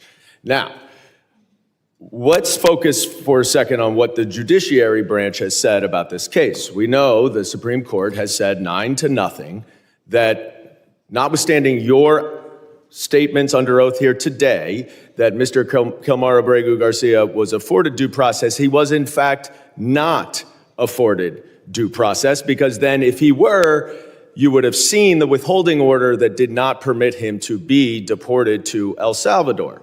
Now you allege, and I guess the Attorney General alleges, that he's a member of MS-13. That may very well be the case. And if he is, now that is a foreign terrorist organization, certainly the immigration laws would allow him and in fact require him to be deported. I certainly would support that. But the problem that we have here is what you allege, what Ms.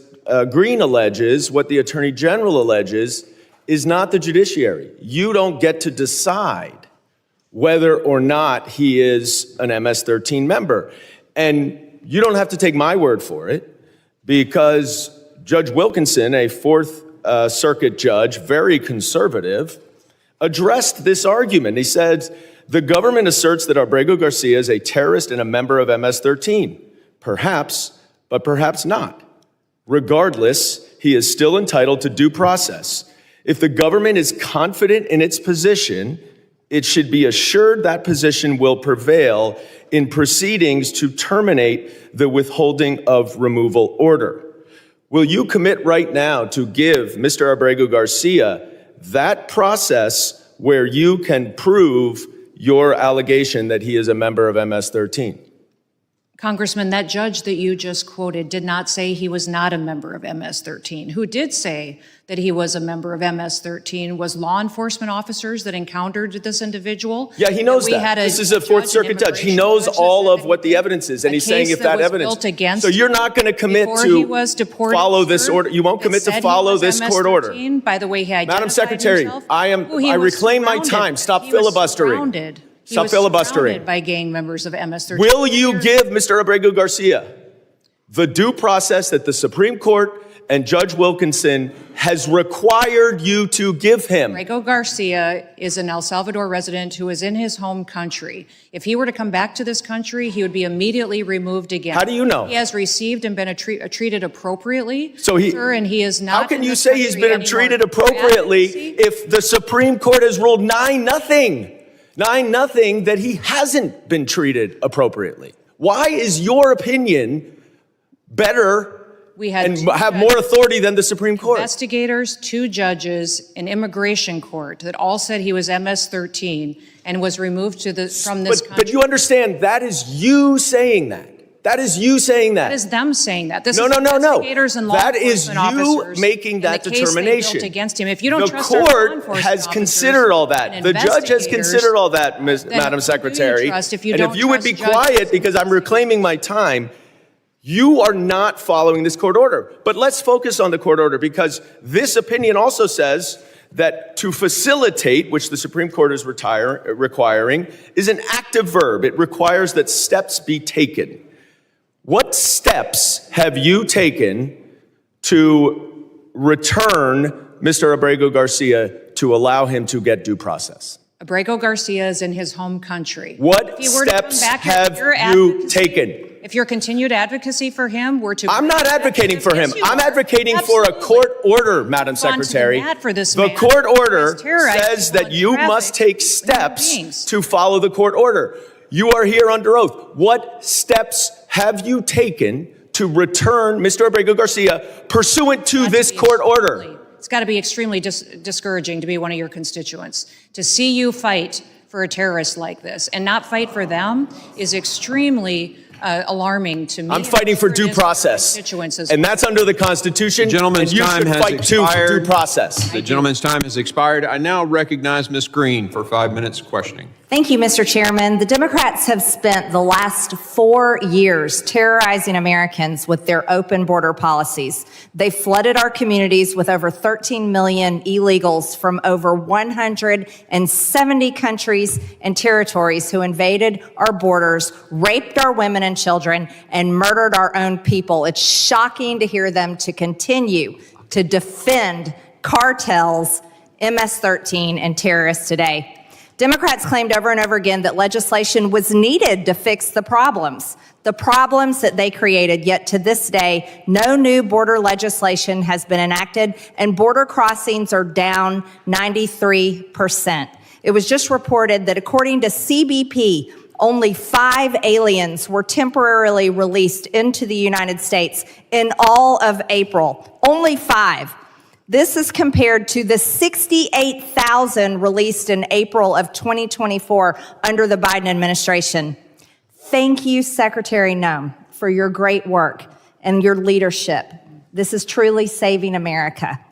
There's nothing Democrats love more than defending the cartels, the criminals, and the rapists, and now we finally have a president in the White House and an administration that defends the American people. As you're aware, Secretary Noem, CISA previously developed a censorship laundering scheme through its counter mis, dis, and malinformation, MDM, efforts that suppressed conservative opinions and went after President Trump's supporters. Members of Congress, senators, including myself, were permanently banned. I was permanently banned on Twitter under this. What started as an election interference campaign eventually developed into censoring issues well beyond the election and COVID and climate change. Through their NGO partnerships, tickets were created on posts they thought were misinformation and subsequently sent to social media platforms with recommendations for them to be censored. Would you please provide an update on your efforts to investigate the severity of MDM efforts during the Biden regime, and what steps are you taking to ensure CISA will never again serve as the United States government's Ministry of Truth? Yeah. No, thank you, Congressman. The CISA definitely was so far off mission, they forgot what their purpose clearly was. The CISA was created to hunt down bad actors and to harden our systems, to support local infrastructure, critical infrastructure that makes this country run, and those small and medium-sized businesses that don't have the resources to make sure that their software programs, their technology was secure from hackers and from bad actors around the world. Instead, what they were doing by out there deciding what was truth, what wasn't truth, censoring what people could say, was not their mission whatsoever. And so we have stopped those activities. We have refocused our resources back onto the cybersecurity mission and ensured that CISA is cooperating with our local and state individuals and businesses to make sure that we're truly being proactive at not just hardening our systems, but stopping the attacks that we have from countries that hate us. So the Ministry of Truth, as what CISA was operating before, was wrongful actions that were taken by employees of this administration, the last administration, to go after political targets, to manipulate the information that Americans were receiving, and that has stopped. We have fallen far behind in what we've been able to do as far as cooperating with other intelligence agencies and with those at the state level to make sure that we're being proactive. And that's one thing that we have focused extremely hard on in the last several months, is ensuring that those relationships are built back up, that we're partnering with private businesses to get the support that we need to make sure that we are hardening America's systems, because we're vulnerable to our weakest link. And oftentimes our weakest link is that small business or individual that ties into our largest systems. Yes, thank you. No American should be censored by their government for their political beliefs and their statements. Thank you for that. Also, the Trump administration has committed to reuniting unaccompanied alien children lost or trafficked under the Biden-Harris administration back to their families and guardians. What efforts is DHS taking to ensure that these vulnerable children are safely reunited with their loved ones? Because the Biden administration lost hundreds of thousands of children.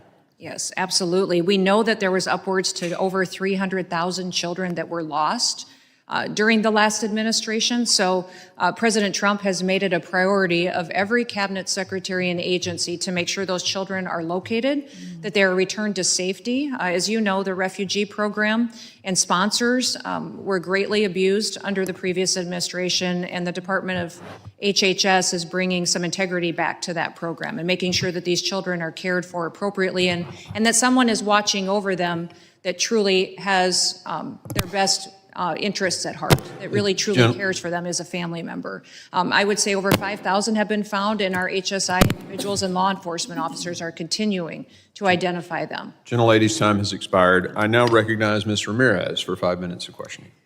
Thank you, Chairman. Secretary, it's good to see you. I'm going to go straight to the questions because I have a lot of them. Let me start just following up with Congressman Goldman about judiciary. Do you agree that the judiciary is a co-equal branch of government, and it is your obligation as a member of the executive branch to honor decisions made by the highest court of the land? Yes or no, Secretary? We are abiding by all federal judges' orders, absolutely. So yes, it's a co-equal branch of government. Okay, well, let me ask you a follow-up question to that. Do you agree that Congress is a co-equal branch of government, And it is your obligation as a member of the executive branch to honor legislation and appropriations duly authorized by Congress, yes or no? Yes, that's why I'm Thank you. thrilled to work Well, for let me the ask you the president that is follow-up question enforcing here, the because I laws. have a lot of them. Do you agree that Article 1 of the Constitution gives Congress the power of the purse, yes or no? Yes, it is a duty Do you of believe Congress that, to be let me able ask to you another appropriate follow-up, it's funds. just yes or no. Do you believe you have the power to disregard congressional appropriations and unilaterally repurpose funds that have been duly appropriated by Congress, yes or no? Ma'am, we are not doing that. So the We are answer to using you is dollars no. as to All how right, they well, were it was a appropriated. yes or We're no, ensuring the Secretary. Let me programs have continue. Interestingly, you said no. But since you've been Secretary, you have repeatedly disregarded the law. You have illegally impounded funds that Congress appropriated and that your branch of government must implement pursuant to the law. Yet you've closed offices established in law, including the Office for Civil Rights and Civil Liberties, the Office of the Immigration Detention Ombudsman, the Office of the Citizenship and Immigration Services, and you've canceled contracts for programs authorized in law, including shelter and service programs and citizenship and integration grants. You've obstructed and roughed up members of this committee as they attempted to conduct congressional oversight, and then you vilified them. But my question is, if they were so bad, why were they allowed to go in after to conduct oversight? Let me just continue. You redirected funds to terrorize our communities. You created taxpayer-funded political propaganda campaigns to terrorize families and children who don't sleep at night because of the terror of those commercials that you are putting out there. You hold sick, disrespectful press conferences in my state where, let me be clear, you are not welcome. You corruptly used emergency authority to avoid procurement to make Trump's private prison donors richer by directing $45 billion for them to expand ICE detention centers. You defunded work to address real threats to the homeland, all while you pursued college newspaper editors, labor leaders, and even a Harvard scientist who failed to declare frog embryos at the airport. Clearly, we don't have time for all my questions, so I have 13 pages worth of questions that I will be submitting to the record that I expect you and the administration to answer. But here is my final question to you. When you took your oath, did you swear to support and defend the Constitution of the United States of America? Yes or no? Yes, I did. So I find that laughable. You don't behave like someone who takes that oath seriously. And let me tell you why. We don't live in a dictatorship or a monarchy. Trump's will is not the guiding doctrine of this nation, and our country is not a playground for his or your twisted authoritarian fantasies. We are a democracy. We defend the Constitution and we affirm the rule of law. We respect the co-equal branches of government and we uphold our rights, even when we disagree. The foundation of our nation is based on a core set of constitutional rights upon which our prosperity, our pluralism, and our peace depend on it.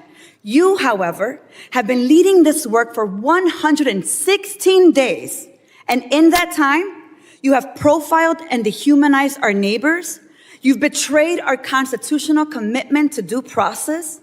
You've deported United States citizens. You've undermined the courts. You've broken the law. You've engaged in corruption, and you've weaponized the immigration system to violate civil rights. As Senator Murphy perfectly stated, your department is out of control. But you're responsible. You have betrayed the sacred fundamentals of your oath. And I believe to my core that you are not fit to hold the office. And I again, to your face, demand your immediate resignation. And I put it and place it on the record for all of us to see. With that, Chairman, I yield back. General yields. Mr. Gabarino is recognized. Thank you, Chairman. Madam Secretary, thank you so much for being here today. I'm the chairman of the Subcommittee on Cybersecurity Infrastructure Protection, so I work with CISA a lot. I have a few quick questions for you. Cybersecurity Information Sharing Act of 2015 provides the modern basis for information sharing between the private sector and the federal government. My subcommittee tomorrow will be having a hearing on CISA, the renewal of CISA 2015, since it expires in September. I'm just wondering, do you support the reauthorization of CISA 2015 ahead of its expiration? Yes, I do, sir. It's an incredibly important piece of legislation. Wonderful. Thank you very much. Another hearing that we had this year, we dealt with the proposed CISA rulemaking process. And it started under the Biden administration. We heard from industry, they were not happy the way it went. I'm not happy with the way, I'm sure a lot of people aren't happy the way it went. And I still remain concerned that the scope of the proposed rules have strayed from congressional's intent. One of the things that came up at our hearing was whether or not CISA would consider to provide an ex parte process so we could get more comments from industry and hopefully get this back on track instead of starting over from scratch because it has to be done. Is that something that the department would consider? Yes, we would support that, sir. I think that more input from the private sector is important to make sure we're doing the appropriate actions. I mean, information sharing and making sure that people are actually responding to incidents instead of talking to their attorneys, I think is very, very important. And we want to make sure that this is the response rule, not just one of many other rules that are out there. I sent a letter back on February 19th regarding workforce reductions. It was about CISA staff that was fired and their responsibilities and titles. I've not yet received a response. And given the growing number of the growing cybersecurity threat landscape and the administration's stated interest, which they have in addressing these threats, I'm concerned that reducing CISA's staff will not help CISA accomplish the mission of protecting cybersecurity, providing cybersecurity to the people that need it, or helping. The letter asks for the number of staff, the responsibilities of those staff, and the impacts on CISA's ability to fulfill its mission.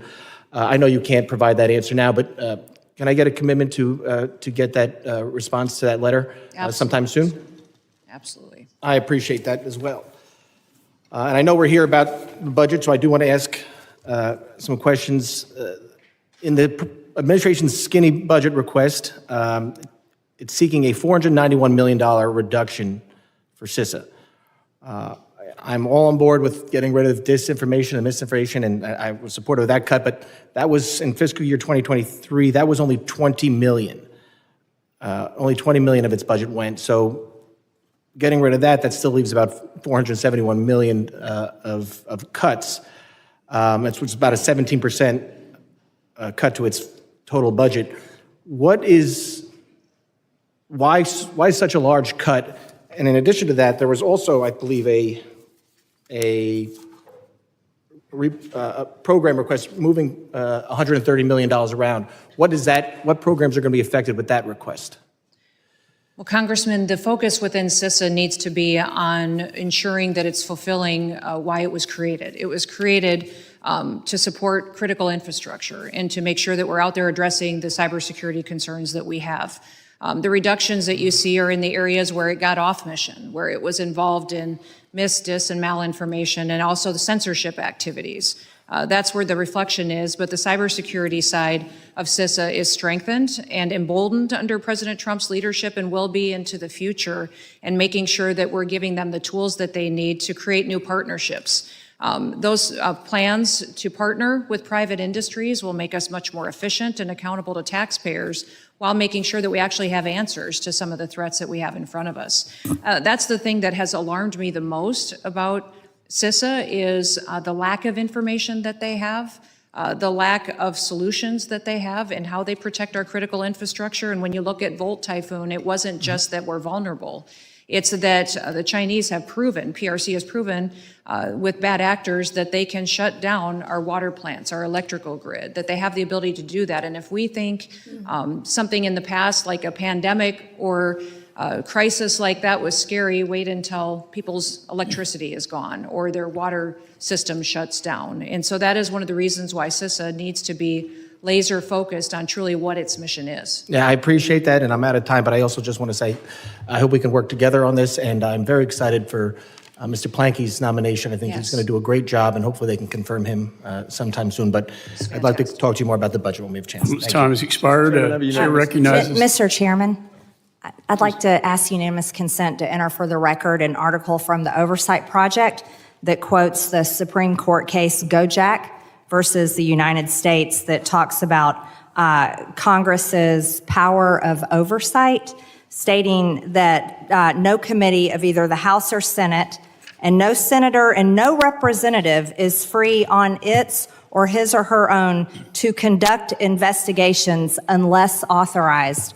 And that was a Supreme Court case. I'd also ask you... Without objection, so ordered. Thank you. I also ask unanimous consent to enter for the record that the ICE facility that Democrats and one of our own members here stormed, according to the Secretary, Assistant Secretary of Homeland, categorized these detainees in ICE as murderers, terrorists, child rapists, and MS-13 gang members. Without objection, so Mr. ordered. Chairman, Thank you, Mr. Chairman. I have unanimous consent. Mr. Goldman is recognized. I would like to introduce an article just published by Bloomberg Government in which the acting director of Immigrations and Customs Enforcement acknowledges that any member of Congress has the right to show up at any detention facility with or without appointments, and that he will follow that law. Without objection, so ordered. Thank you. Mr. Chairman, I have unanimous consent also. Gentleman's recognized. Thank you. I just want to also enter for the record Section 527A of the Department of Homeland Security Appropriations Act of 2024, that it says explicitly that members of Congress have the right to access ICE detention facilities with no prior notice at any time. Without objection. Thank you. So ordered. Ms. McIver is recognized. Thank you, Mr. Chairman and Ranking Member. A lot has been said, and I expect a lot more will be said about the department's interaction with members of this body when it comes to oversight. But this is not about me. Madam Secretary, it's not every day we have a cabinet member before this committee.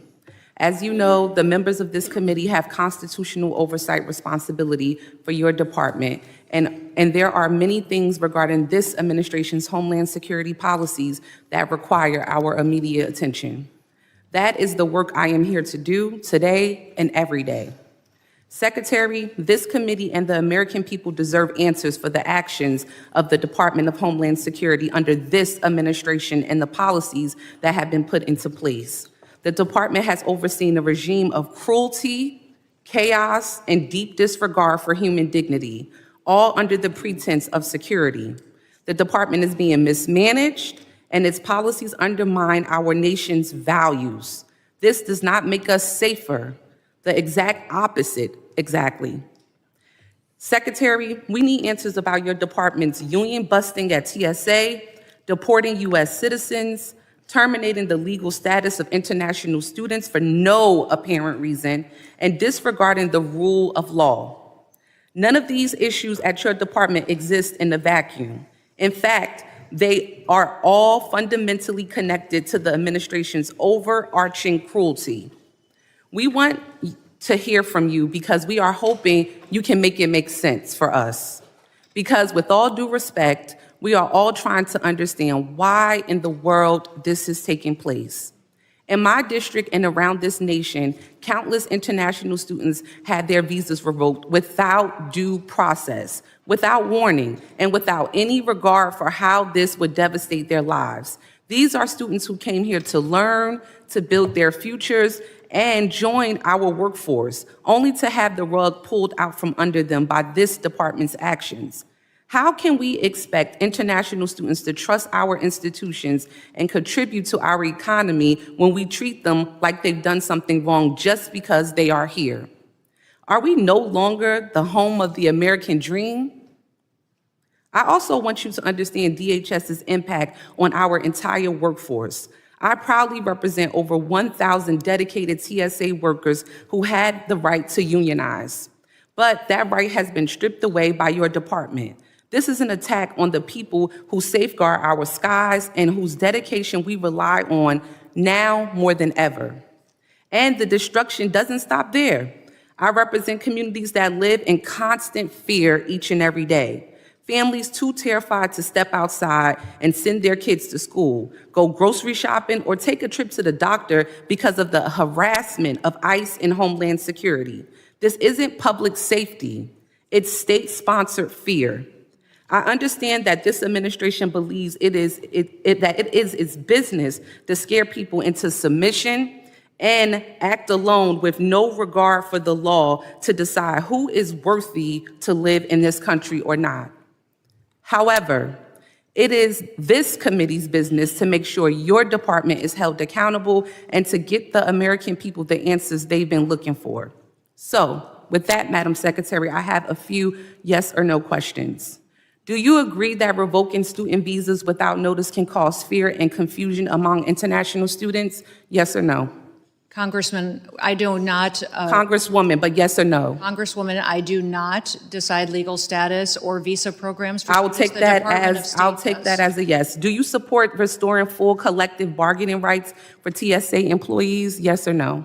Ma'am, currently today TSA does not have the Yes or ability no? to unionize. Okay, take that as a no. Do you believe that TSA workers should make a livable wage? Yes or no? Yes, TSA workers are critically important to Thank our you for that. security systems for our Are you aware that recent student visa revocations occur without due process or proper notification? Ma'am, I don't make a determination of status. Yes or The no? Department of State does I'm guessing that. you don't know. Okay. Do you believe that TSA workers have the right to better workplace conditions? Yes, absolutely. Okay, TSA great. Thank you for workers are that. incredibly Do you important believe to that our- students should have an opportunity to appeal before their visas are revoked? Yes or no? All processes are followed and that are set out as tools. I'm guessing and it's a no. processes Okay, that one get more those last Congress. question in 9 seconds. Do you believe that that revoking collective bargaining rights for TSA workers affects their morale and job performance? Yes or no? I believe TSA is critically important. Okay, in I'll the take future that and as they have been- maybe you don't know, maybe it's yes or no. Gentlelady's time has That I expired. I will- that now I recognize Mr. Gonzalez for 5 minutes of his questioning. Thank you, Chairman, and thank you, Madam Secretary, for doing a wonderful job. And it's been a breath of fresh air. A lot of people like to talk about the border. I represent a large part of the border. The places that are on TV are the places that you have visited, the places that I represent, like Del Rio, like Eagle Pass, like El Paso, other places, and y'all have done a fantastic job. I want to start with BORTAC. BORTAC has been, when we talk about how do we go out and apprehend these hundreds of thousands, if not millions, of convicted criminal illegal aliens that are a threat to all our communities, BORTAC is always the answer. I recently met with them. They're based out of Fort Bliss. They're in El Paso. They're always the ones that go out and are doing the heavy lifting. If I'd love to put this on your radar. I know you're making a lot of budgetary decisions, and the administration is. That facility is way, way outdated. For the work that they do, they need a new facility. And I know it's on Fort Bliss. If there's a way that we can work either through this committee or through the Appropriations Committee to find a way to give them the proper housing, just the proper headquarters that they need, I think this would be very critical in going out there. I'd love to hear your thoughts on BORTAC. Yeah, I spent some time with them as well down at Fort Bliss, and they do incredible work, and they don't just operate within their own agency, but also partner with other law enforcement agencies and meet needs around the country at a moment's notice. So their skill set is unique. Their specialty training is needed, and in fact, it needs to be expanded. We could use more teams like they have and give them more opportunities to continue to serve, because the skill set they bring to the table keeps people safer. And helps us meet the challenges with what we need to protect our officers out in the field and to make sure citizens are protected as well. So we'll certainly look at their facilities and see what we can do to strengthen the resources that they have. Thank you for that. They're just doing incredible work. Once again, every time there's a problem solved, BORTAC has a role to play, whether it's, on the back, the intelligence piece to it, helping with some of these task forces, or actually going out and apprehending folks. On that note, Uvalde is in my district. We had, a couple of years ago, we had one of the worst school shootings in history, certainly in Texas's history. And, it was BORTAC that neutralized that shooter. And so I want to talk about school safety a little bit. You've got children, you've got grandchildren, I've got children. That's one thing that I think can bring us all together, is just the safety of our children. And one area that I think goes unlooked is the Secret Service's role. As I've dived into school safety, Secret Service is at the heart of a lot of these solutions. And nobody thinks it in that manner. I'd love to get your thoughts when it comes to school safety. What role do you think the Secret Service is currently playing, or can it play in helping solve some of these problems?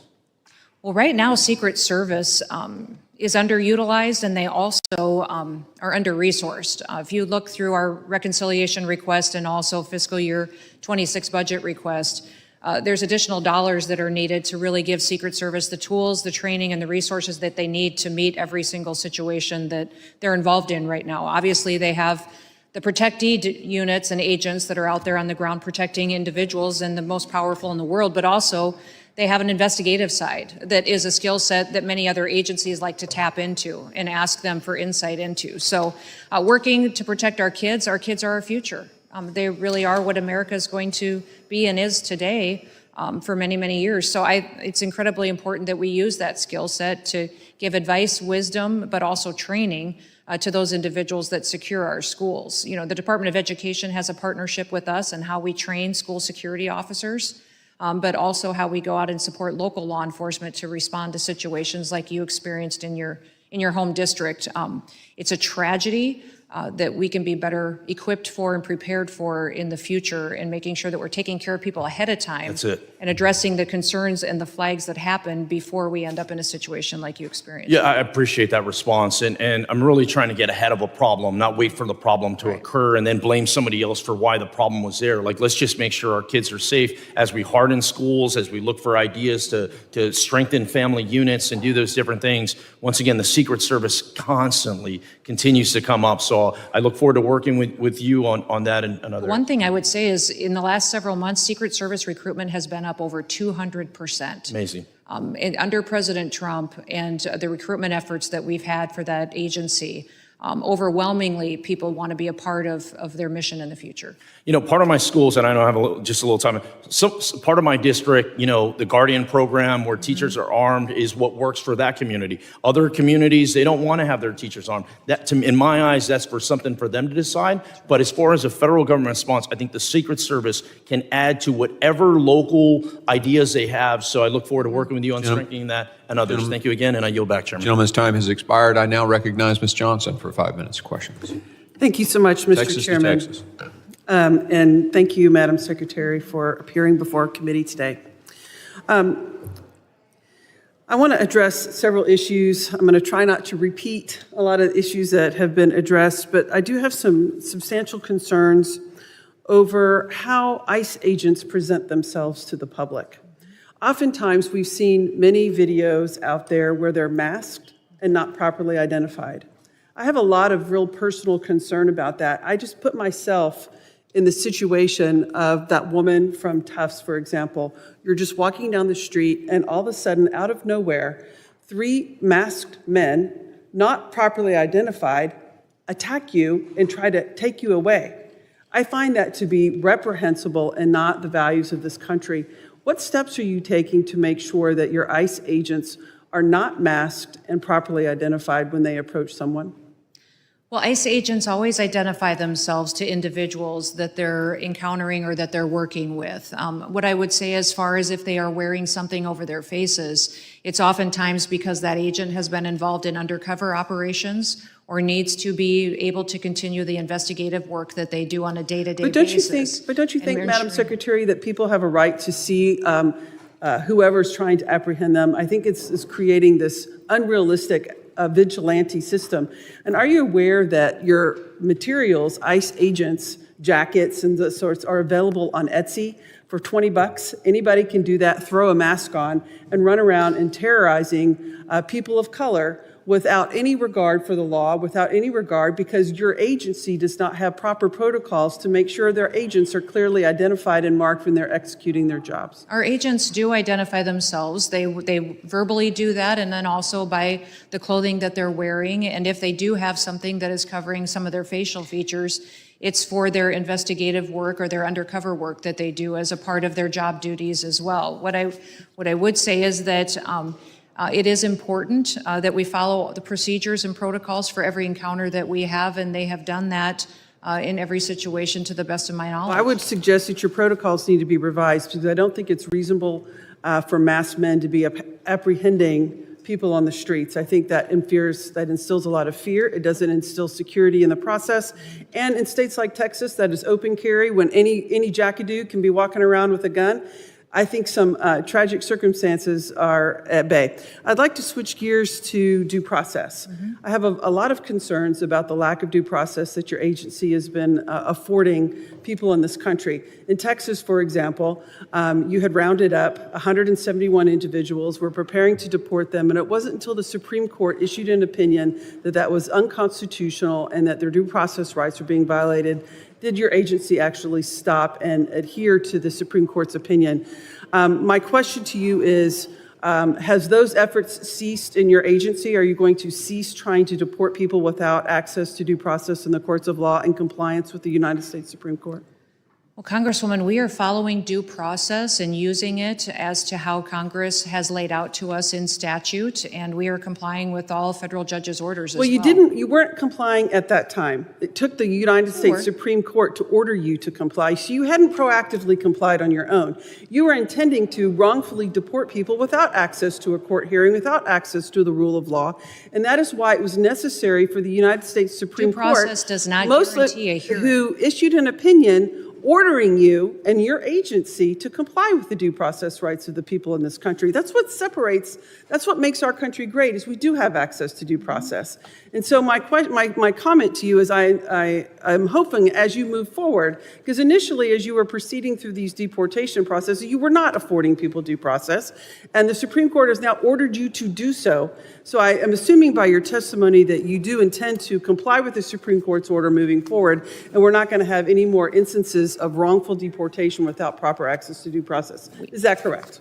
We are following federal judges' orders, and we are complying with due process procedures as they are laid out, as Congress has given us those tools to do that. Thank you, Madam Secretary. I have one other question about FEMA.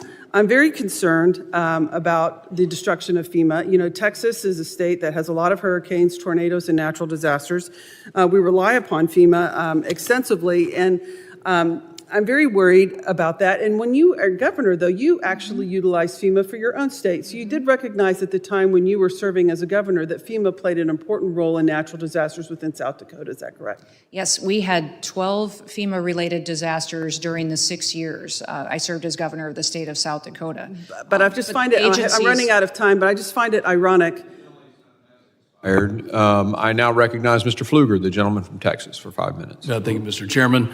Secretary, thank you for being here. What a difference an election makes, what a difference a Congress makes, what a difference having you here instead of asking thousands of questions and getting no answers. And I'll start with the first question that I left off with and I know that may be funny to my colleagues, but it's not funny to me. Because of the known and suspected terrorists, the KSTs that came into this country.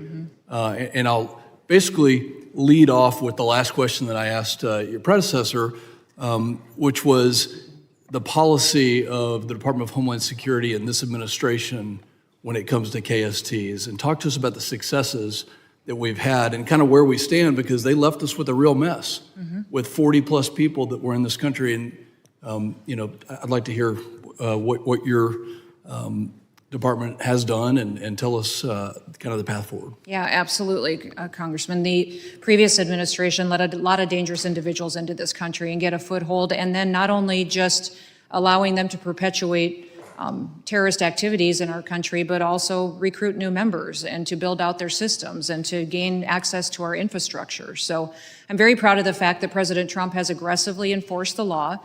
Let us use the tools that are afforded to us under the Department of Homeland Security to address these threats, bring them to justice and face consequences, and to get them out of our country.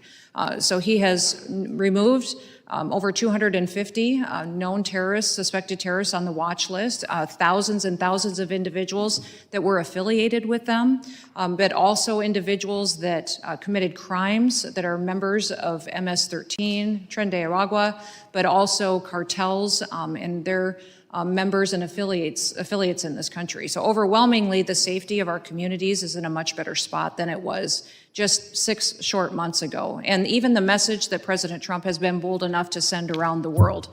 He specifically told me, Kristi, if you're given this job, I want you to tell the world that America has new leadership. that we are enforcing our laws now and that Americans get to be prioritized and their safety comes first. And if you want to break our laws and come to this country, don't even try it. And that has sent an overwhelming message to the world that they're adhering to. That's one of the reasons you see less encounters at the border, is because people are staying home in their home countries because now they know we follow our laws. The Mexican president and her team told me that they believe they've stopped over 600,000 people in Mexico before they even reached our border because they got the message they could no longer cross into the United States. So we don't even know the hundreds of thousands of people that simply were in the process and turned around because President Trump has been very vocal at sending the message to the world, don't come here if you want to break our laws and victimize our people. Well, the deterrent value of the policy, just enforcing the laws, has certainly been noticeable. I represent a district that includes part of your air and marine operations that flies drones out of San Angelo, Texas, and flies into the Gulf of Mexico, but also along the border. One of the issues that we faced in the previous administration was this huge number of known gotaways. Talk to us about the coordination with the state and local level. I also represent a piece of Fort Cavazos, and we have military personnel who have a designated area along the border. How is that process working for deterrence, but also to ensure there are no gotaways like we had? Well, there are known gotaways, and then there's probably hundreds of thousands, if not millions of people that we don't necessarily know how many of them are in this country. That because we had Border Patrol and assets and Coast Guard and ICE agents diverted into processing paperwork and facilitating illegal entry into our country, they weren't doing their security operations. They weren't allowed to do their jobs. People have talked about me being out on the front lines with all of our components and agencies. I'll tell you why I'm there. The reason I'm walking alongside them is because I want to understand their jobs, where they don't have the equipment that they need, what authorizations and authorities they need to do their jobs. And overwhelmingly, they appreciate the fact that they finally have a secretary that shows up to walk alongside them, one that rides with them and doesn't ride over them and doesn't listen to them and has never been out in the field. They want me to be with them, and they're proud of the fact that I don't mind representing them and their agency to the rest of the world, saying I'm proud of the work that they do. We have a lot of gotaways. We also have some we don't even know that are in this country yet, and that's probably what keeps me up at night the most, is the fact that we don't really know the dangerous individuals that may be in this country that we have to get out before something happens that jeopardizes our national security. Secretary, thank you for being here and for your service. Our country is safer having you at the helm. Mr. Chairman, yield back. Gentleman's time has expired. I now recognize Mr. Hernandez for 5 minutes of questioning. Thank you, Mr. Chairman. Madam Secretary, hi. I represent Puerto Rico in Congress, and although we may disagree as to how, I do agree that disaster response in this country needs to be reimagined and made more effective. And I sincerely look forward to and hope to be a constructive partner in that respect. You know, nearly 8 years after Hurricane Maria struck the island, we have around $27 billion that have been obligated for Puerto Rico, yet only $4.4 billion have been dispersed. In the interest of time, I appreciate brief answers because there's a lot of anxiety in the island as to the future of these funds. Can you assure the people of Puerto Rico that these obligated funds are safe, regardless of any FEMA restructuring? That is the biggest concern that we have within FEMA right now, is outstanding claims. And the worst thing the federal government can do is to say that there is a claim here, it's valid, that we are committed to fulfilling that responsibility. I'm sorry, in the interest of time, could you say yes or no? So those claims are something my team is going through right now and evaluating, and President Trump is committed I will to assume following through. that the answer is no, and I'll proceed to the next question, and I hope that we can work to make sure that those funds get to the people. Is it your department's view that the Puerto Rico government has done everything in its power to expedite the reconstruction process? Oh, I believe that Puerto Rico has been working hard to reconstruct and to put itself back together, and partnering with the federal government as well. So is the obstacle in the disbursements FEMA's fault? The what? Is the obstacle in these disbursements FEMA's responsibility? I don't have the knowledge to know specifically where all the problems are with the response in Puerto Rico, although I do know that FEMA has not fulfilled the obligations it previously promised to the island. I'm going to shift to immigration in the interest of time. So you served as governor of South Dakota.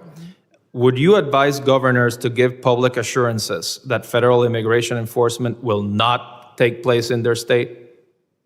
Would I advise to governors that they not? That they give public assurances that immigration enforcement will not occur in their states? No, I prefer that governors partner with us to make their states safer. I believe that the relationships that we have on the ground in many states is absolutely critical to making sure. So the that answer is no. communities You and would not families are advise them to protected. tell their constituents, no, there will not be any enforcement in this state. Would you have publicly told immigrants, as governor in your state, not to worry about deportations because your state wasn't a border state like Texas or California? I felt as though my state was a border state because we were every day impacted by the drug trafficking and the human trafficking that was coming over the border and had put a foothold in the state of South Dakota. Every state was dramatically impacted. Okay, so by the open border you policies you of the would not have told immigrants in your state, don't worry about deportation. You would not have said that. The laws need to apply equally to everybody. That's what is so discouraging about the previous administration is they picked winners Okay, and losers. so They that's decided that who the it question applied has been to answered. That's and fine. who it didn't. That would doesn't not happen you anymore. would not say that. You Now would the not law- you now would the tell your laws- constituents immigration laws will be enforced in this state whether or not we are a border state like California or Texas. Laws will be enforced, absolutely. In January, the governor of Puerto Rico made an opposite claim. She told immigrants not to worry about deportations because we're not Texas or California. Days later, ICE conducted enforcement operations in immigrant neighborhoods in San Juan. Was that a responsible thing to say? I didn't hear her say that and haven't heard this before, but I believe that the partnerships we have with governors is extremely powerful in keeping their communities safe. That's a no answer. Was she aware, was she briefed by DHS about the immigrant raids that would happen in the ensuing days? I have no knowledge to that situation. What I will tell you is that every governor that I know of feels the responsibility of protecting their state, and they should be making the best decisions to secure their communities and their families that live there. And that includes telling people in their states or jurisdictions, the administration's policy is that there will be raids to detain people who were undocumented in their jurisdictions, not to tell them, don't worry, this will not happen here. I am not certain as to the situation you're speaking to. I'll get more information so that I can respond to you appropriately. But I'm not certain. hypothetically, I'm not certain as what governor, announcement would you have told the people of your state, the laws will be enforced here as in any other state? What I would tell my people of South Dakota is that my job is to work for them and to represent them and to be their leader and protect their best interests. That includes making sure that citizens of South Dakota are my number one priority every day. I understand that, and I thank you for your time. And like I said at the beginning of my turn, I do look forward to working constructively on ways to reimagine FEMA and disaster response and to make sure that those funds, which today you have told us are not guaranteed for the people of Puerto Rico, are guaranteed and delivered on time. Thank you. Gentleman's time is expired. I now recognize Mr. Luttrell for 5 minutes of questioning. Thank you, Mr. Chairman. Madam Secretary, how are you today? I'd like to talk about the health and wellness of our operators, our DHS and immigration, everyone that's underneath your portfolio. I think the one thing that's often lost is that, you have military veterans in the room with you, and our role and responsibility was to put on a uniform in our body armor, and we deployed globally to fight terrorism.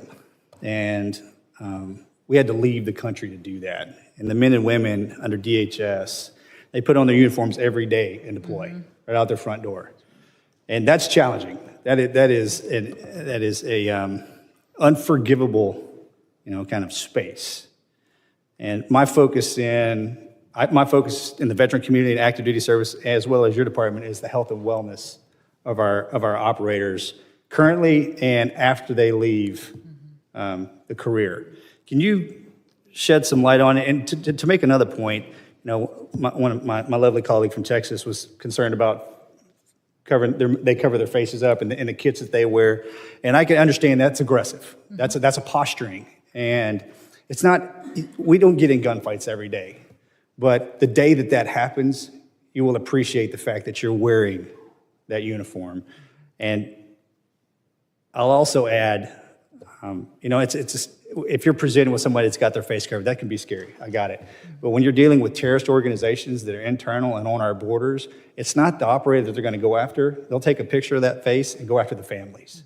So it's anonymity for the operators too, which needs to be said because it's important to protect the men and women that work under your department. So if you will, please, can you kind of shed some light on me where we currently are now that you're the secretary for our health and wellness, cognitively and physically, and where we're going, please?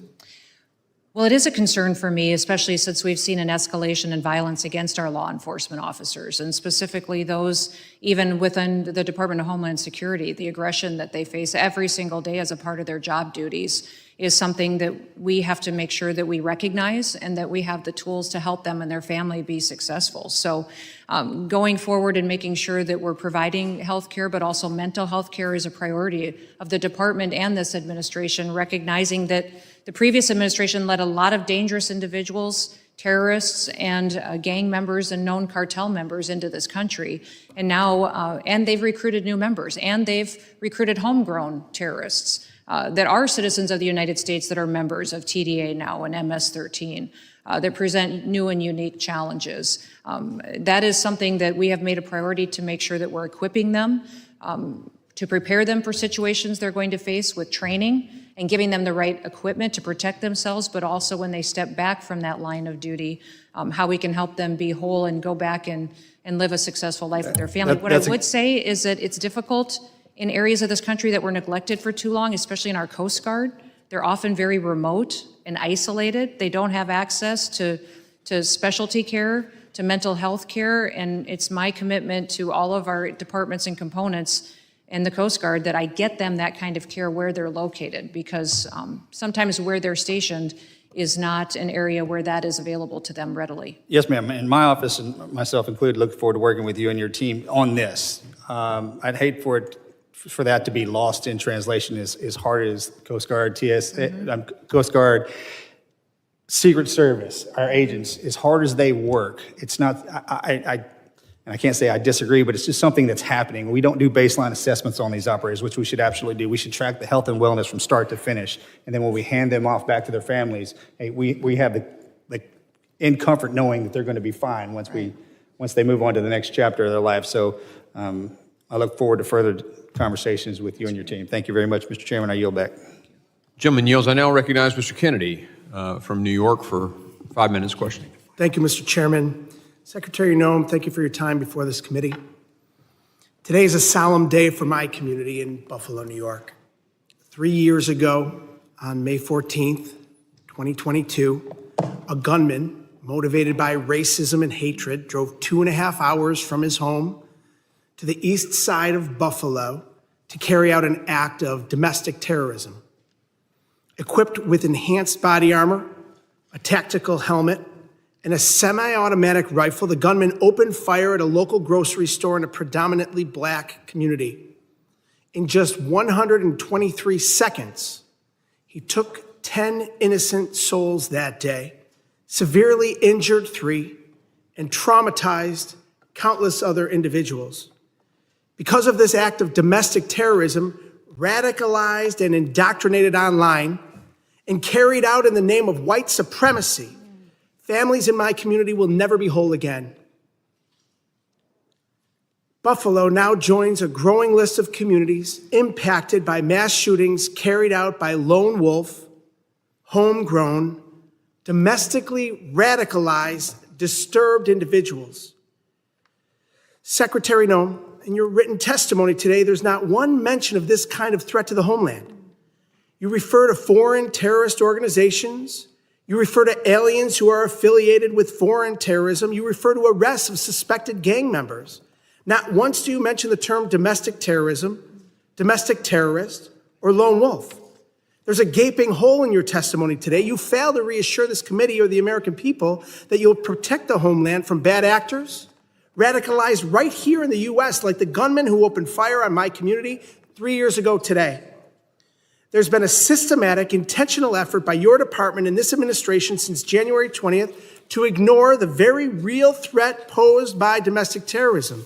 This is a blatant negligence made abundantly clear by the administration's budget and by President Trump's broader actions to defund the Department of Homeland Security initiatives that track and prevent domestic terrorism.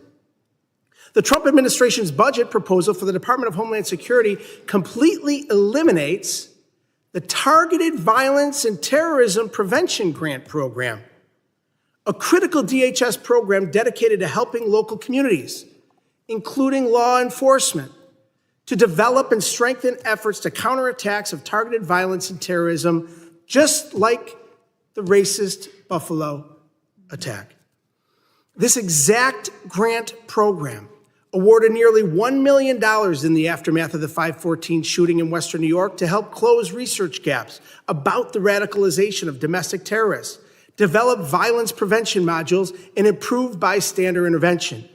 This program was also used to harden safety and prevention efforts in other communities that experienced targeted domestic terrorism, including a school shooting in Oakland County, Michigan, and a pattern of other domestic terrorist incidents. The budget proposal you're defending today justifies the elimination of this funding by arguing it was, quote, weaponized to target Americans exercising their First Amendment rights, end quote. If the suggestion that an act of domestic terrorism, which took the lives of 10 innocent people and forever changed my community, qualifies as protected First Amendment speech, then explain that to the families of the victims who were killed that day. Under this administration, we have a Department of Homeland Security that is making excuses for domestic terrorists under the guise of free speech and insulting communities like mine, especially on a day like today, as we mark the anniversary of unimaginable violence and loss. We can do better, and we must do better. With that, Mr. Chairman, I yield back. Gentleman yields. I now recognize the gentleman from Alabama, Mr. Strong, for 5 minutes. Thank you, Mr. Chairman. Secretary Noem, thank you for aiding President Trump in securing our border after years of negligence and mismanagement.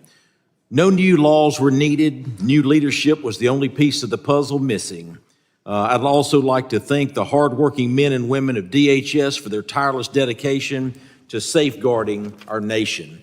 Last week, I spoke to the FBI Director Patel about a recent visit he had to Huntsville, Alabama and Redstone Arsenal. We discussed the cost-effective location, distinct partnership opportunities, high quality of life for personnel, the remarkable talent pool, and available room to grow.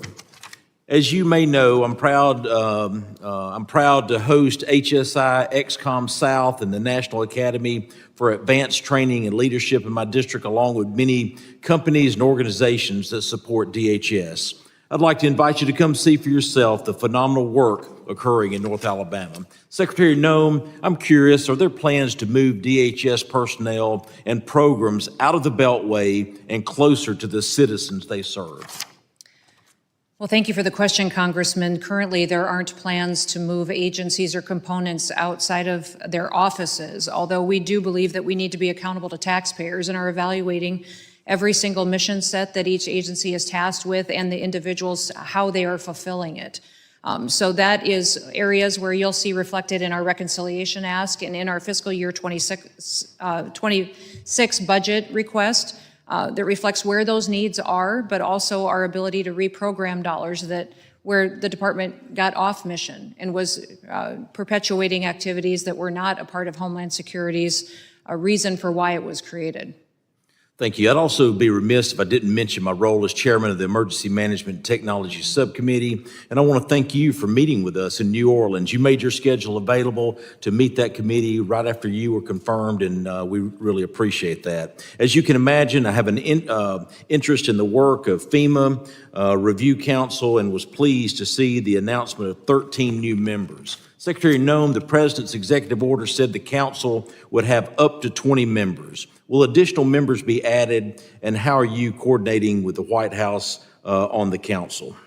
Yes, absolutely. There is the potential for new members to be added, and that is a current evaluation that's ongoing with me and my team and the White House as well. So if you have recommendations, we certainly would continue to receive those. Thank you. We're excited about those recommendations. What do you anticipate the priorities of the council will be, and how can we support that work? Well, the priorities of the council is to evaluate FEMA as it stands today and how it can better be reformed and replaced to respond to people's needs in a time of crisis. What we can do to strengthen states, to give them more tools and resources to take care of their people and empower them to make decisions in a critical response period. Many times you've seen over the years where the federal government has not shown up when they were expected to, and then even after a crisis was over, had committed to being there to help people restructure and to rebuild and never followed through on it. We still have claims outstanding in FEMA from Hurricane Katrina, wildfire claims from out west that are 10 years old, where people said, we have this claim, this lost, FEMA committed to pay it and still has not followed through on that. We saw political targeting that happened in North Carolina, where individuals within FEMA decided who could get help and who didn't get help. So that needs to end, and this needs some integrity to it, and making sure the federal government's there for support, but the states are empowered to do the emergency response is very important to President Trump. That support was determined based on the political sign they had in the front yards of their home. That is correct. And that's totally unacceptable. Switching gears, I'd also like to highlight the great work of CISA to protect our infrastructure and mass gathering events. Their training and exercises help states and localities respond quickly and effectively to evolving threats. In Huntsville, Alabama, collaboration among the FBI, ATF, CISA Office for Bombing Prevention represents a national hub of expertise focused on countering bomb threats and the use of explosives by adversaries. Secretary Noem, can you speak to how CISA is working with interagency partners to secure infrastructure, particularly ahead of the World Cup and Olympics? Yeah, CISA is the federal cybersecurity agency. It is the priority point for all agencies to interact with and their connections to state and local governments. And many times CISA got siloed, and our CIA, FBI, intelligence agencies were siloed and not sharing information. So we're building out a cooperation that has never existed before, and where we're bringing them to the table, sharing information that we may have as far as vulnerabilities, but also in how we can partner with private industry. The fact of the matter is that's a resource that was neglected for much too long. And so bringing private industry to the table to tell us and help us go out there and find those bad actors. Oftentimes they know, but they don't have a protection of letting us know without some kind of liability that they expose themselves to. So we're committed to building those kinds of partnerships so that they can flag threats to us without worried about retribution from those bad actors into their own companies. Secretary Noem, it's an honor to have you before us today. We'll see you in Alabama soon. Mr. Chairman, I yield back. Thank you. The chair now recognizes the gentlelady from New Jersey, Ms. Poe. Thank you, Mr. Chairman. Madam Secretary, good afternoon. I wish we could have heard from you before ramming through a $70 billion reconciliation bill. But nevertheless, I'm really happy that and glad that we have a chance to speak with you today. Like many of my colleagues, I am deeply concerned that your department is blatantly ignoring our laws. The law is very, very clear. Members of Congress can show up unannounced to facilities, and ICE must accommodate a tour of their detention centers. The fact that your spokesperson suggested arresting members of Congress who were given a tour of the facility is disturbing and certainly dangerous. We will not accept threats or intimidation by anyone at your department or across the administration for exercising our constitutional oversight authority. Now, let me just refer now to my questions. The Trump administration's funding freeze has created chaos and unpredictability for state and local governments to respond to threats. Reportedly, $100 billion has been canceled or is being unlawfully withheld. You stated today that we are a nation of laws, yet you are actually violating the law. In our recent markup, I offered an amendment to prohibit DHS from delaying or withholding FEMA grant funding. Unfortunately, it was rejected by my GOP colleagues. As my district ramps up for the World Cup, our first responders and municipalities require resources today. By delaying and withholding grants like the Homeland Security Grant Program, you do not just create uncertainty, you undermine the ability of state and local governments to begin security planning for one of the world's largest sporting events. Right now, you are a month behind issuing guidance on this critical funding.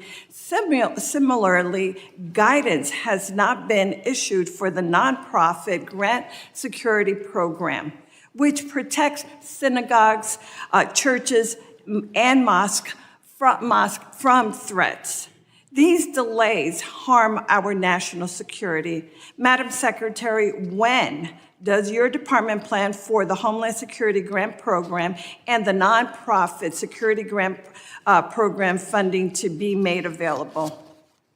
Congresswoman, every grant under the Department of Homeland Security is being evaluated to make sure that it's following statute as required by Congress as to how it should be allocated and obligated to local states and communities. So as many of those grants were paused and evaluated, you've seen that they've been continued and put out, but if they were misappropriated into things that were off of the guidance of how the grant should be utilized, then it was changed. But these grants that have been obligated and should go forward have been continued. Thank you. Thank you. Let me just real quickly, because I know our time is it's nearing to a close. As you know, New Jersey is one of 11 American citizens that will, cities, that will host the FIFA World Cup matches next year.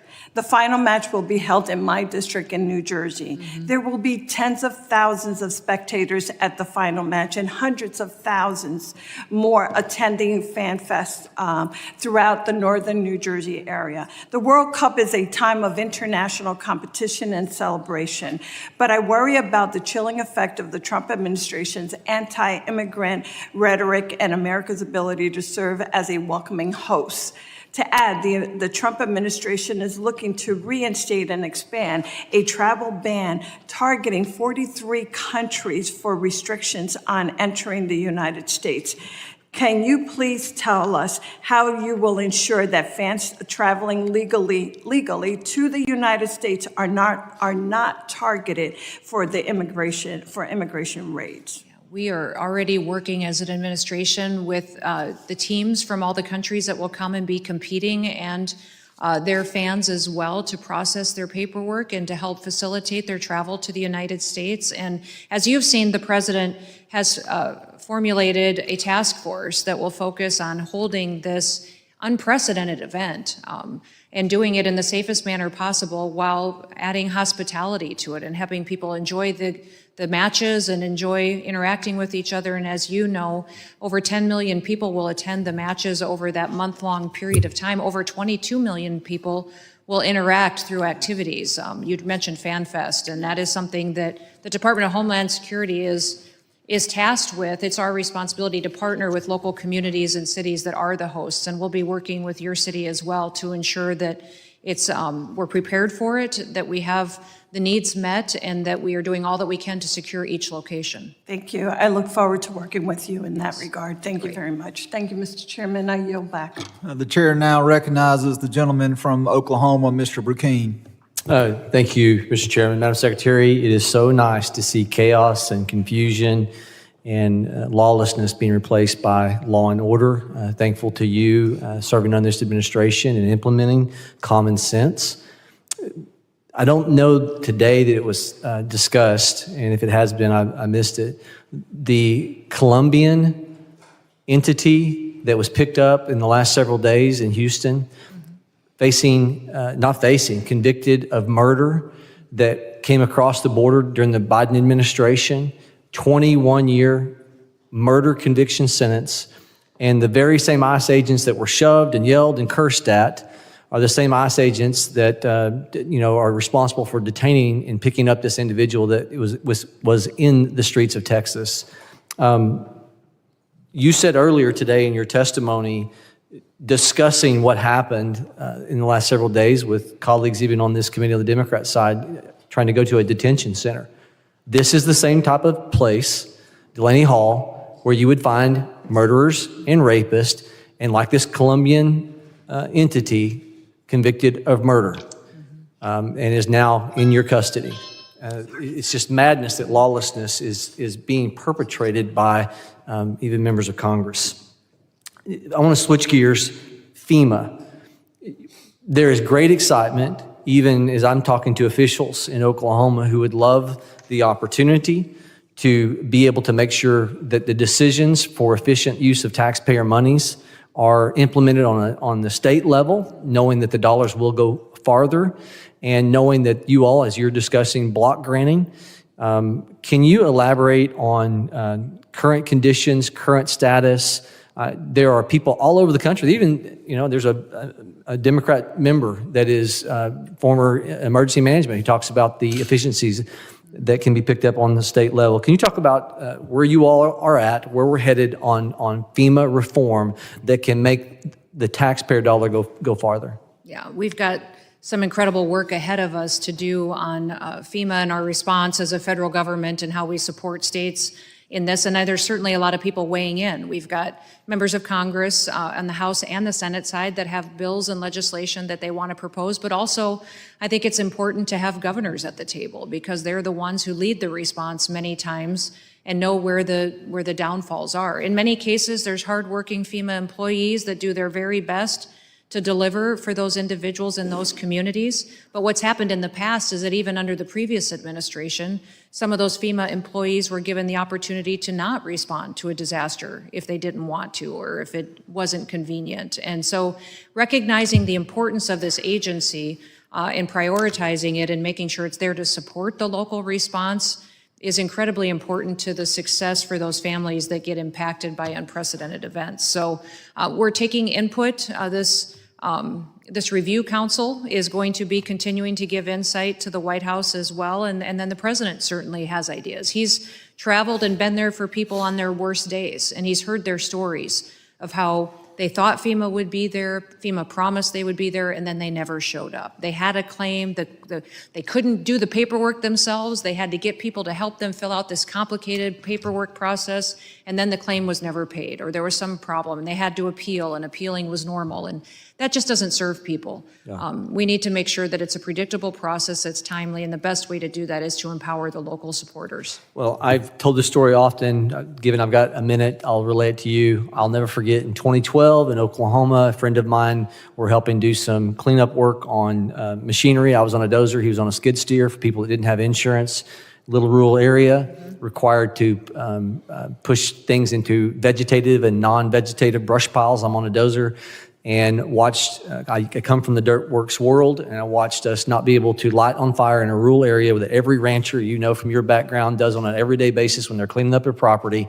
We had to, at state, local, and federal expense, reimbursed, bring in 18-wheelers with half rounds, take an excavator, track hoe to load that non-vegetative timber in the back of that, haul it off ground somewhere to bury it with another dozer or a track hoe.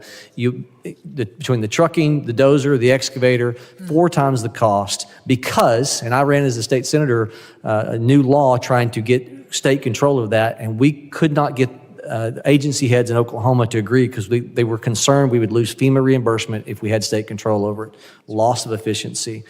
Grateful to you all for your leadership, common sense, returning, not chaos, which was the former state before you got in this position. Thank you. The chair now recognizes the gentleman from Arizona, Mr. Crane, for 5 minutes. I want to thank you, Ms. Noem, for coming here today and giving us your testimony. I also want to thank you for the amazing work that yourself and everybody at Homeland Security have done to not only secure our border within just a couple weeks, but also to start deporting folks that aren't supposed to be here in the first place. Secretary Noem, I'm very concerned about the behavior of one of my colleagues on this very committee, who we saw assaulting both verbally and physically federal law enforcement officers just last week on national television. Ms. Noem, what kind of message do you think it sends to the country and radical political agitators that she sits here today, not being charged for a crime to participate in today's hearing? Well, Congressman, I believe that what you saw last Friday at Delaney Hall was not oversight. I believe that it was breaking into a federal facility and assaulting law enforcement officers. This Congresswoman was surrounded by people who were criminals that were taking criminal actions. And so we need to be honest about what happened there. And we also need to talk about the fact that we have always facilitated visits and tours of federal facilities. We would continue to do that as well. And we would encourage that they work with us to do that in the future rather than to do the unprecedented destructive actions that the Congresswoman and her colleagues engaged in last Friday. Ms. Noem, do you think her presence here today emboldens others to behave in the very same way? I think it would be sad if that's the testimony of what happened last Friday that gets perpetuated. I was shocked when I watched it and saw it and was extremely discouraged to see that the colleagues that surround those three defend them. Because those actions, we wouldn't want our kids to act that way, our children, our grandchildren to act that way. That's not the America that we dreamed and envisioned for our country. America should be a land of opportunity and where laws are enforced, and there's consequences for breaking the law. Thank you. Ms. Noem, are you familiar with Article 1, Section 9, Clause 2 of the Constitution that covers the suspension of the writ of habeas corpus? Yes. It says that the writ of habeas corpus shall not be suspended unless, when cases of rebellion or invasion, the public safety may require it. Are you aware of which presidents have suspended the writ of habeas corpus? I know that President Lincoln did. Yeah, also Roosevelt and President Grant. You testified under oath, I believe, that the Biden administration allowed an invasion into our country. Is that correct? That is correct. So do you think it falls under the constitutional guidelines that I just read to you? I'm not a constitutional lawyer, but I believe it does. You've also witnessed that the Democrats here today and also radical activist judges are trying to halt and deny the president's agenda to carry out his constitutional duties to keep Americans safe and carry out his promise to the American people to secure the border and carry out mass deportations of those who have entered the country illegally. Knowing this, are you open and supportive of this constitutional option to suspend the writ of habeas corpus to keep Americans safe and carry out the president's agenda? Well, this is something that's not in my purview to weigh in on. This is the president's prerogative to pursue, and he has not indicated to me that he will or will not be taking that action. I want to thank Rogan O'Hanley for his efforts to bring this constitutional solution into the national conversation. Now I want to shift gears real quick. Ms. Noem, on May 5th, 2025, I joined Congressman Zinke and 8 of my fellow Republican colleagues in asking why it was appropriate for DOD and DHS to require real IDs for entry into Arlington National Cemetery. I did see that letter this week, sir. My question, what information can you share on the security posture of Arlington Cemetery that require real ID? Well, sir, I'm not certain as to the procedures and the requirements at Arlington Cemetery. I do know that real ID at our airports for travel was required by statute and law change over 20 years ago. So that has been implemented on May 7th, and we have over 90% compliance that has happened at our airports since then. And overwhelmingly, the vast majority of travelers have had a real ID and have utilized that or a federally recognized ID going forward. But as far as what is required at Arlington Cemetery, I have not been in the knowledge of what those requirements are. In that case, would you consider taking a look at that and also consider recommending repealing that requirement? I can certainly take a look at that and follow up with a conversation with you, absolutely. Thank you. I yield back. The chair now recognizes the gentleman from Tennessee, Mr. Ogles, for 5 minutes of questioning. Thank you, Mr. Chairman, and thank you, Madam Secretary, for being here. Mr. Chairman, we've spent the last few hours with some of our colleagues defending rapists, murderers, individuals who committed a variety of crimes, and yet I don't believe a single one has asked about the 300,000 children that have been lost in our nation. I don't think a single one of them asked about Laken Riley's family or the young girls that recently have been reported between the ages of 12 and 14 that have been raped in Louisiana, Iowa, New York, and other states. And so as we sit here and have this conversation, let's level set about who we're really talking about. We're talking about criminals and thugs. And so let's get back to the reality of who these people are, and not to mention the fact that if they come here illegally, their first action when they come into this country is in fact a criminal act.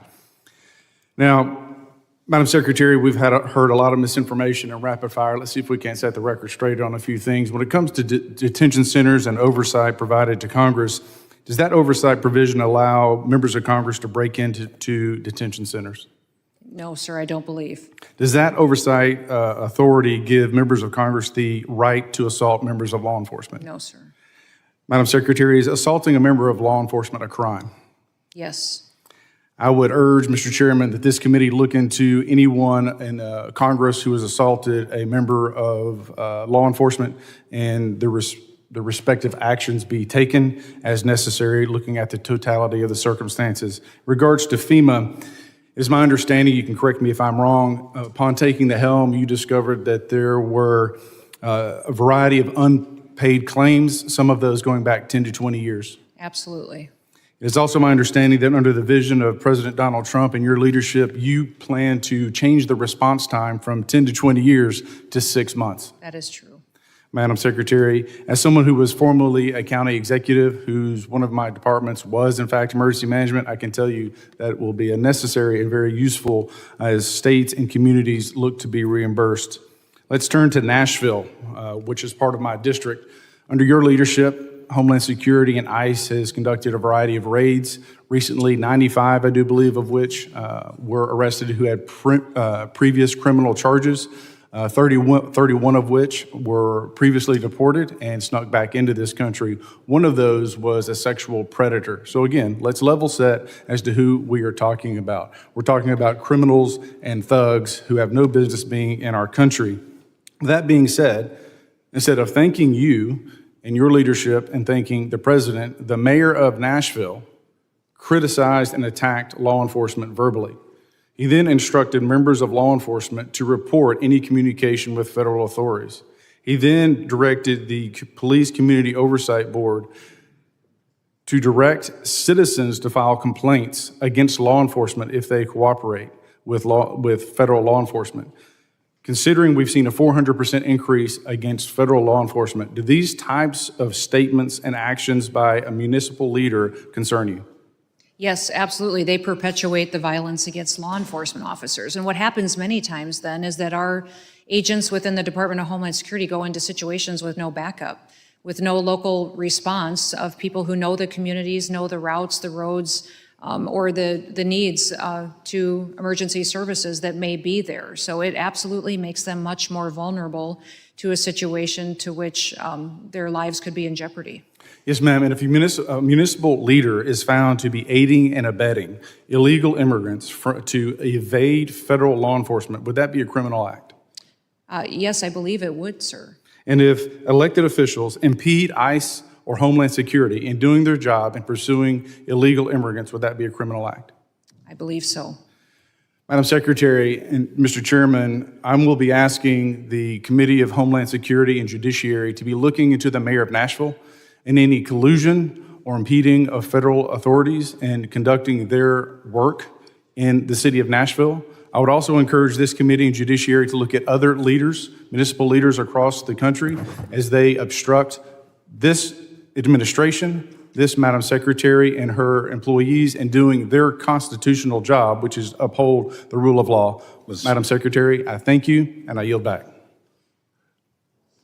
Is the gentleman trying to offer a motion or what? I'm not.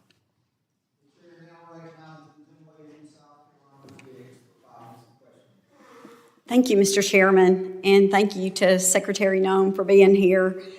So I represent the 3rd District of South Carolina, and we're happy about the work that you and your team have done and continue to do to secure our border. It's very important. I mean, we could sit here all day and talk about the fentanyl crisis and the trafficking, and it does affect each and every one of us. So you've made it clear that securing the border is not just a national security issue, but it's a financial one. Can you speak to how these enforcement gains translate into tangible cost savings for American taxpayers and counties in Middle America where local law enforcement have had to bear the strain of dealing with these cartel-fueled crime and just as the fentanyl and the trafficking that I mentioned as well? Yes, the partnerships we've been able to build as a federal agency with local law enforcement and with state law enforcement has been key to helping make communities much safer in the last several months. Those state officials are so grateful to have someone come alongside them and help them address the public safety concerns and threats that they have and that they've been living with for the last several years. And so we have created through the 287G program, there's also other programs out there to where we operate in a task force model to go out and do enforcement operations, but also to bring consequences for those that are criminally breaking our laws. Many times you have in areas where these people have committed multiple crimes and been re-released. In fact, in some sanctuary cities, that's still happening, where people have committed acts of murder or rape that are still out on the loose, but because local law enforcement isn't addressing the issue, we haven't been able to capture those individuals yet. So we're always grateful for law enforcement that cares about their community and will step up and help protect them from these violent criminals. Well, great, thank you. And I know you've worked hard with Governor McMaster, and he appreciates your efforts as well. My next question, as part of your broader effort to return DHS to its core mission, are there specific TSA programs or administrative functions under review for potential reforms or streamlining or maybe even consolidation? Can you talk about that? Yeah, we're working to make to help TSA get the technology it needs to do better screening at airports and to make it much more streamlined for the passengers. I think everybody that I meet has some story of frustration that they've had at an airport or while traveling or in security lines. I would say just a few. But I would say that the technology needs that TSA has have been neglected for far too long. So having exit lanes covered by gates instead of individuals would streamline it and help us secure the systems faster, making sure that we have the processes in place to streamline luggage and passengers without the need to take things out of bags and to take off shoes are things that are possible, but we need to invest in them. And that would not only help our transportation security officers be able to focus on their responsibilities, but it also would make it a much better experience for families that are trying to use our federal air system. Well, thank you. I also serve on the Science, Space, and Technology Committee, and I look forward to hearing about what's around the corner as well with that committee. Yes, and thank you for being here. Thanks again today, and I yield back. The gentlelady yields. I now recognize Mr. McKenzie from Pennsylvania for 5 minutes. Thank you, Mr. Chairman, and thank you, Madam Secretary, for joining us here today. I would first like to start by thanking you for the incredible job that you've done securing our southern border in just the first 100 days of the Trump administration. Seeing a 90% decrease in encounters and apprehensions is an incredible job and is a testimony to your leadership and the leadership that we're seeing in this administration. There are two things that I would like to talk about today. First, sanctuary cities, and second, protecting American workers. What we see and hear in this committee today is the defense of violent, illegal immigrant criminals in our local communities. They are more focused on defending these violent criminals from deportation than they are on protecting American citizens in our local communities. And this plays out all across the country. In my local community in Northampton County, they have signed an Executive Order 2028, which bans ICE from arresting illegal immigrants when they're going through processing for a separate crime. And what this means in practice is that when ICE wants to go arrest a violent member of Tren de Aragua or a domestic abuser who is going through the processing in our local community, they cannot go inside that courthouse and actually arrest that person. They have to stake out the courthouse outside, taking up hours of resources from law enforcement, potentially leaving our community more vulnerable if that person were to go out a different exit of the courthouse and escape into our local community. They would be free to rain terror all across our beautiful Lehigh Valley. So when we see people talking about due process, and when we hear about upholding the rule of law, there are people all across this country who want to defend sanctuary city status in violation of federal law. In violation of federal law, yet they want to stand here as hypocrites and say that they are doing the defense of due process and upholding the rule of law. So my question to you, Madam Secretary, is what can we do to hold these people accountable, elected officials which are placing Americans in jeopardy all across our country? Yeah, in sanctuary cities and states across the country, they tie the hands of us to respond to the needs of the local community members. In many of them, even our law enforcement agents can't do their jobs because they're not allowing them into state-run facilities or to courthouses or to areas where they could interdict these criminals that at times are often violent criminals. We had an instance just recently where a murderer that committed a murder has been on the loose in a community, and that is a sanctuary city, and we're not able to find this individual yet because we have a lack of cooperation from local law enforcement. It not only endangers the public, but it endangers those officers. They go out there every day, and they live in those communities too. This is where their kids go to school, and they go to church, and where they live, and they're demonized because of the defense that these individuals and members of this committee on the Democrat side perpetuate by defending criminals over their constituents. And so it's disheartening, but the responsibility of immigration laws and enforcement lies with the federal government, and we will continue to pursue law and order as long as President Trump is in the White House.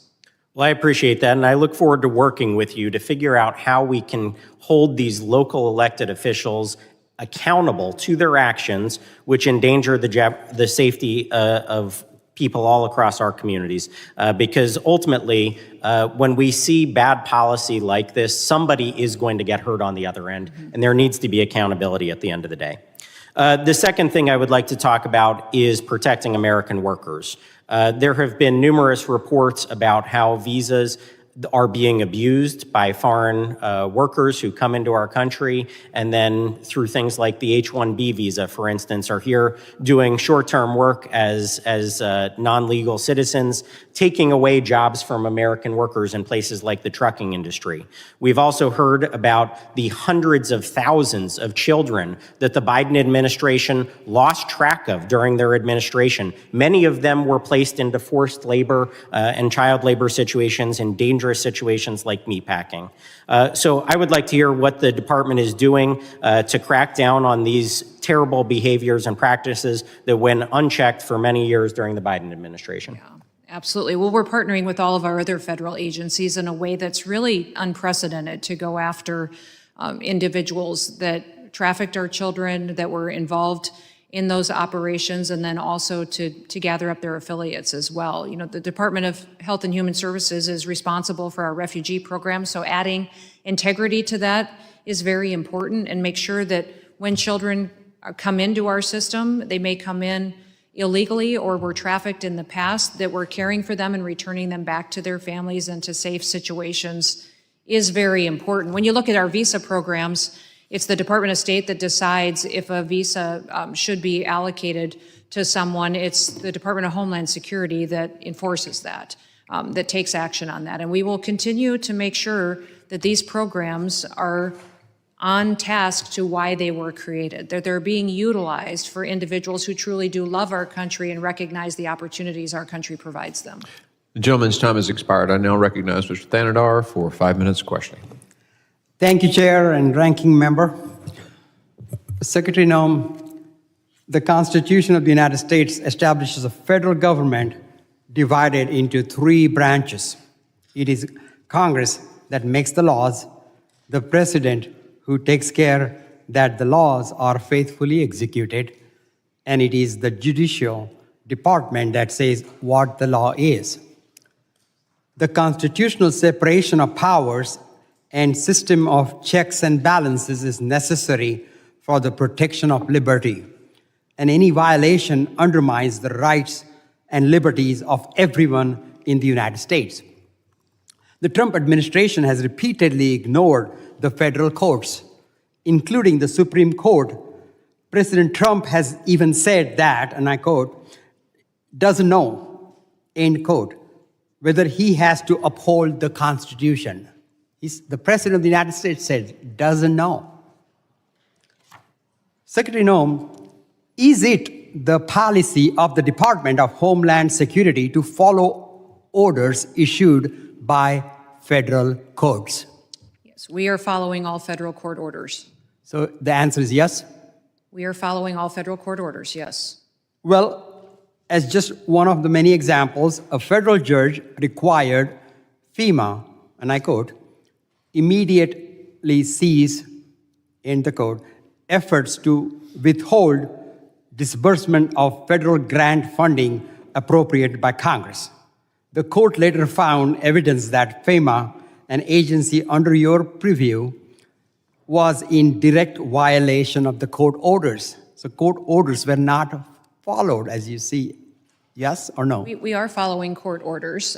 Grants are being reevaluated, but they are being obligated and appropriated according to how Congress has laid out.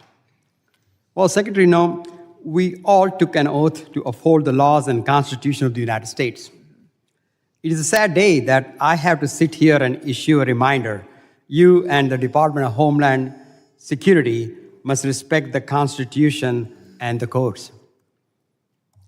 Mr. Chairman, I want to yield my rest of my time to the gentleman from New York.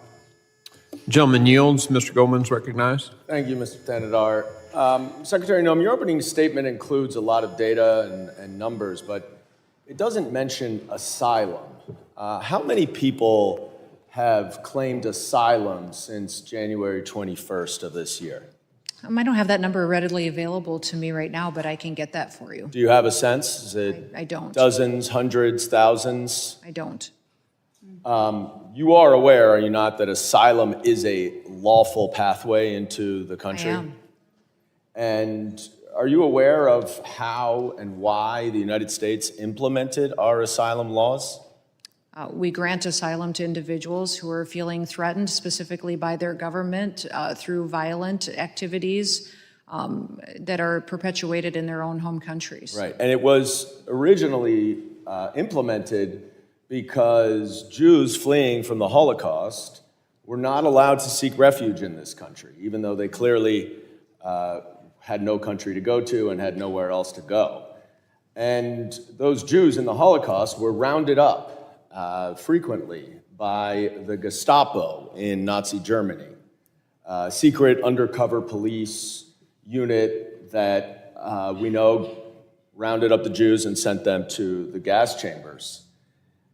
One of the things that I want to address with you briefly is, I think you said your testimony was that agents who are wearing masks do so as part of their undercover disguise. Is that right? So if the need arises to where they have activities that require them to be undercover at times or to protect their identity to continue their work and their duties. So if an agent utilized. is conducting an arrest and approaches an individual without their mask on, and then when alerted to being videotaped, puts their mask on, that's not to protect their identity from the individual who's being arrested, right? It could be, Congressman. I don't know the specifics of the situation. Is it the you're policy of the referencing, but Department of Homeland Security now that undercover ICE agents are permitted to wear face masks when executing their official duties?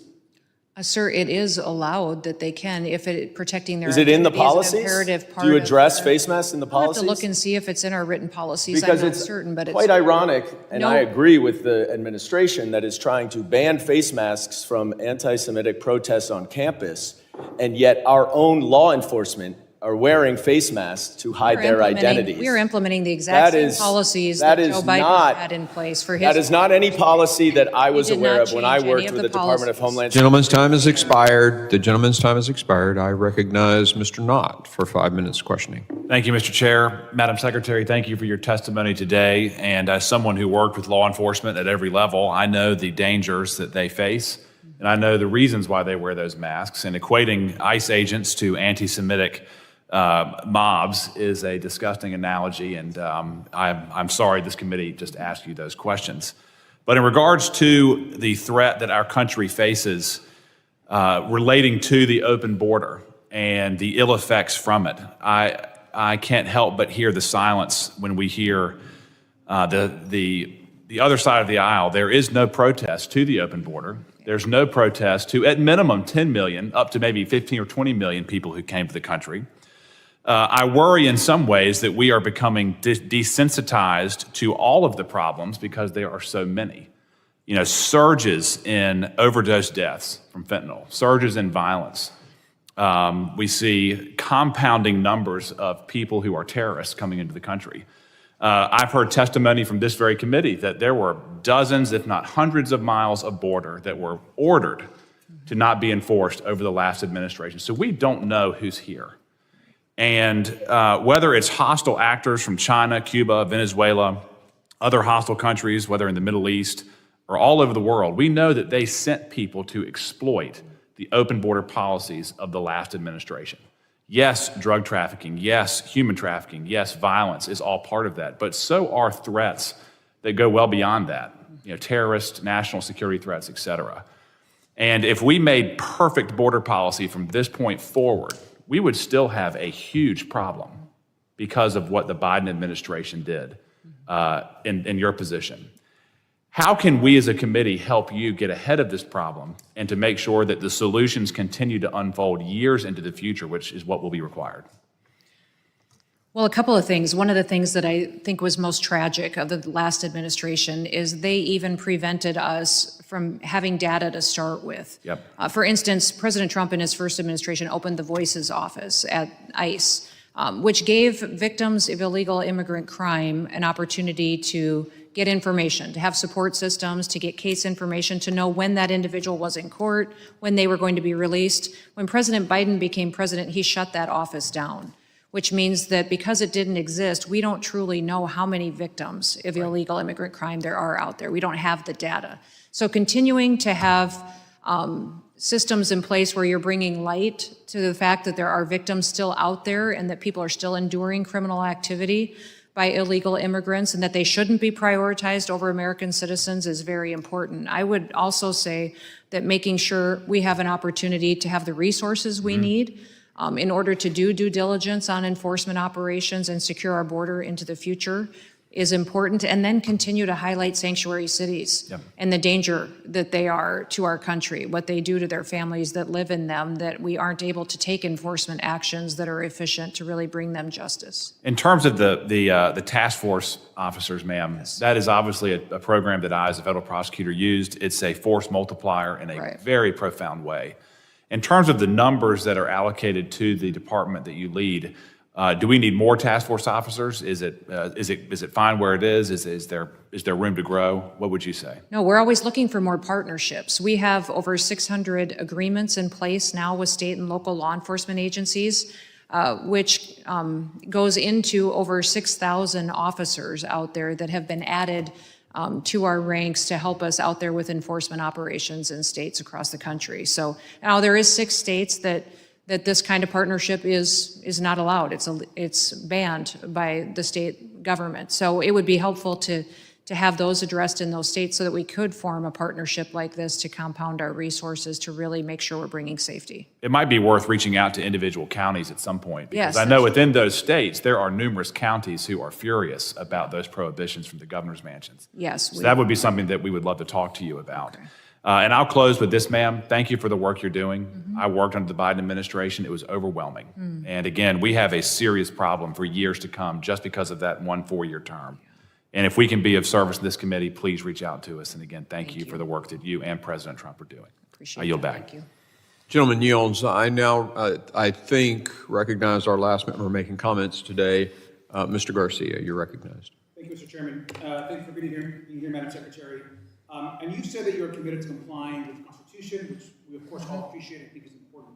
Now, we all know that the Fifth Amendment states, and I just want to be very clear, that no person shall be deprived of life, liberty, or property without due process of law, the Fifth Amendment. Just to be clear, in a simple yes or no, this actually says person. Is that correct, Madam Secretary? Correct. Thank you. And you are aware that person has been defined by the Supreme Court repeatedly multiple times means citizens and non-citizens. Simple yes or no, is that correct? Correct, I believe. Thank you. In an April 7th ruling just recently, the Supreme Court has reaffirmed, and I'll quote, "It is well established that the Fifth Amendment entitles aliens to due process under the law in the context of removal proceedings." But of course, the Department reported 230 people to be imprisoned indefinitely in brutal prison. We've deported U.S. citizens, as noted today, children without constitutional protections. We've illegally arrested students. And we know that just one of these students was released just last week, and you were mandated to do so. Now, the Fifth Amendment is clear.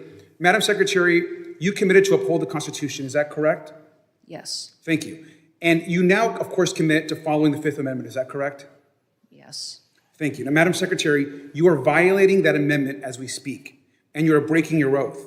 You are deporting people, and the department is deporting people without due process.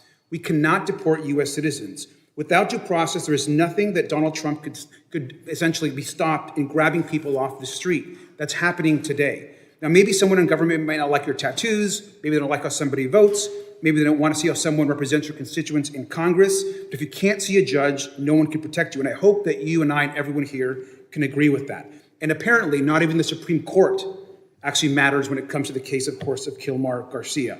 But let's remember that we're not just deporting people, we're sending some of them to be locked up in one of the most dangerous prisons in the world.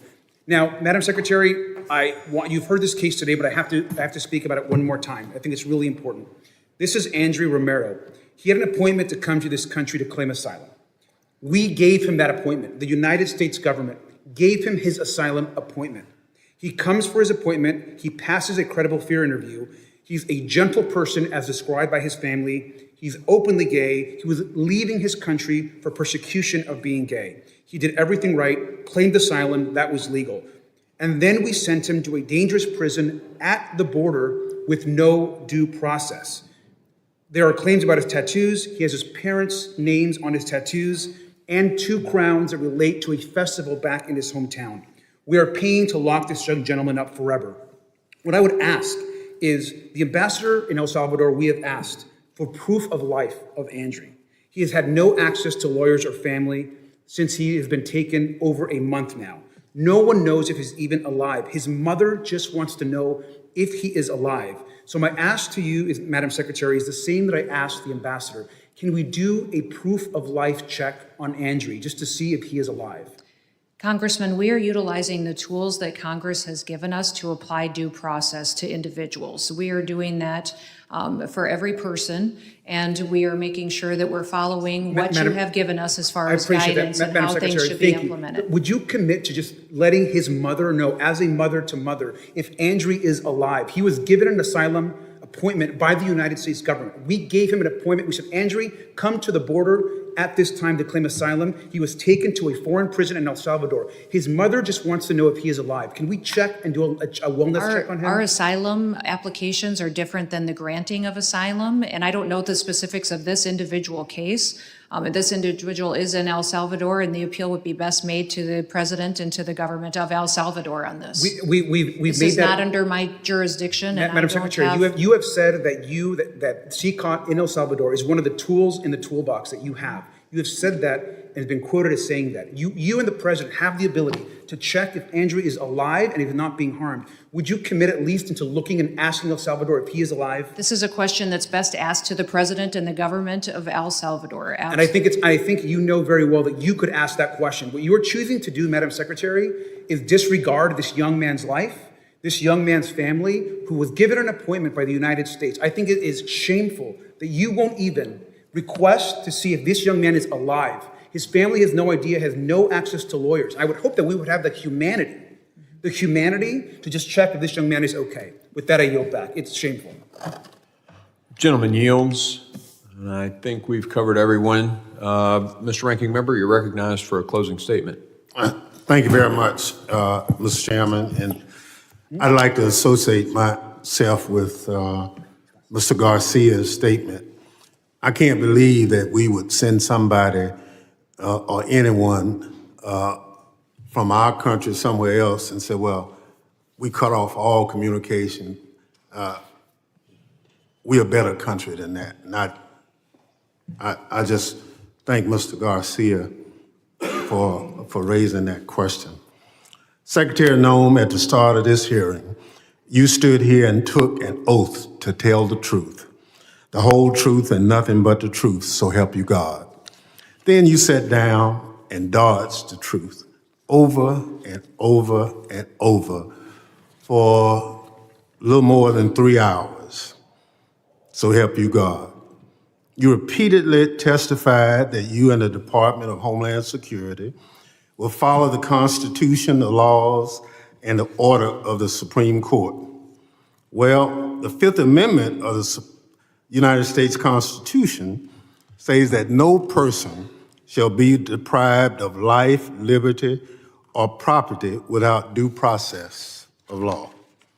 And yet, a federal court found that the Department of Homeland Security, under your watch, believes that it has a right to stash away residents of this country in foreign prisons without the semblance of due process.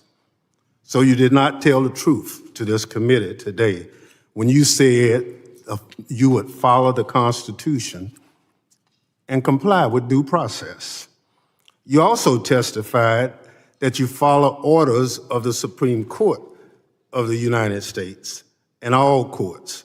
But the Supreme Court unanimously directed the government to facilitate the return of Kilmar Garcia to the United States.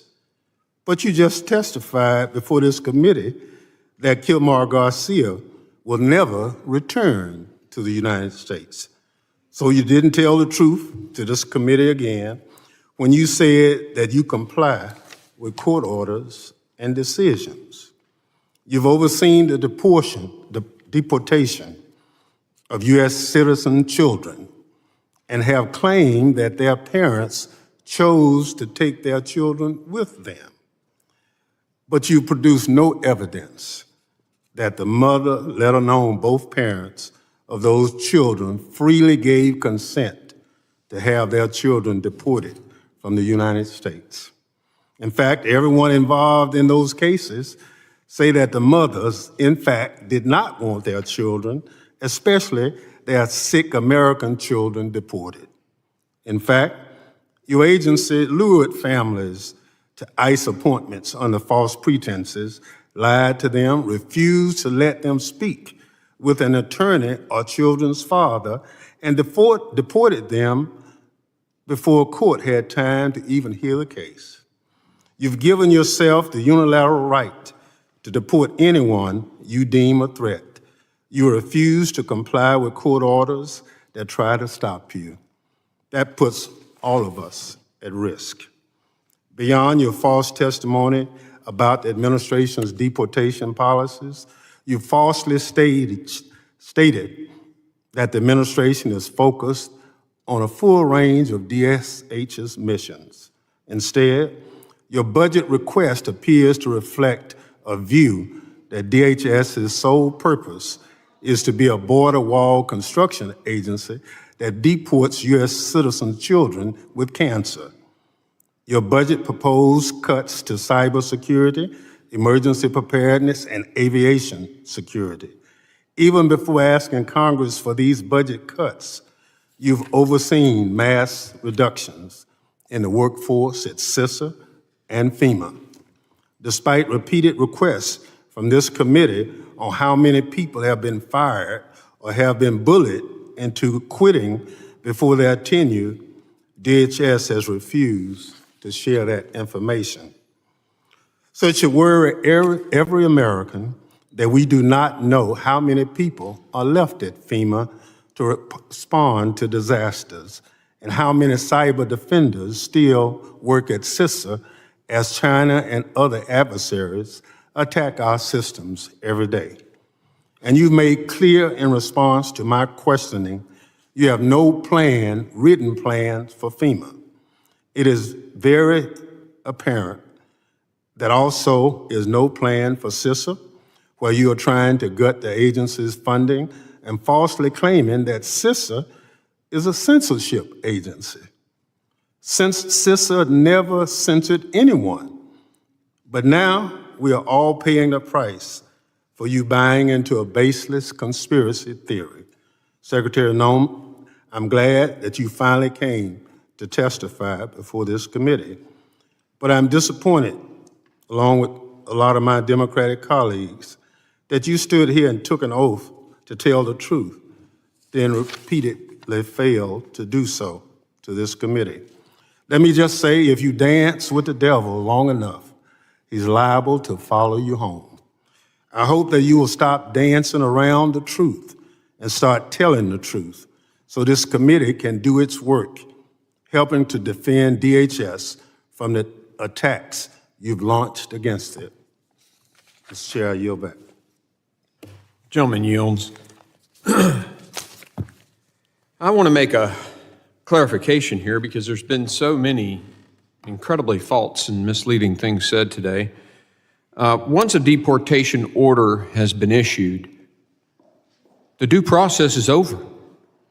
The due process occurs prior to that, where the judge makes a decision with the information, oftentimes the help of NGOs, sometimes in the past funded by the federal government.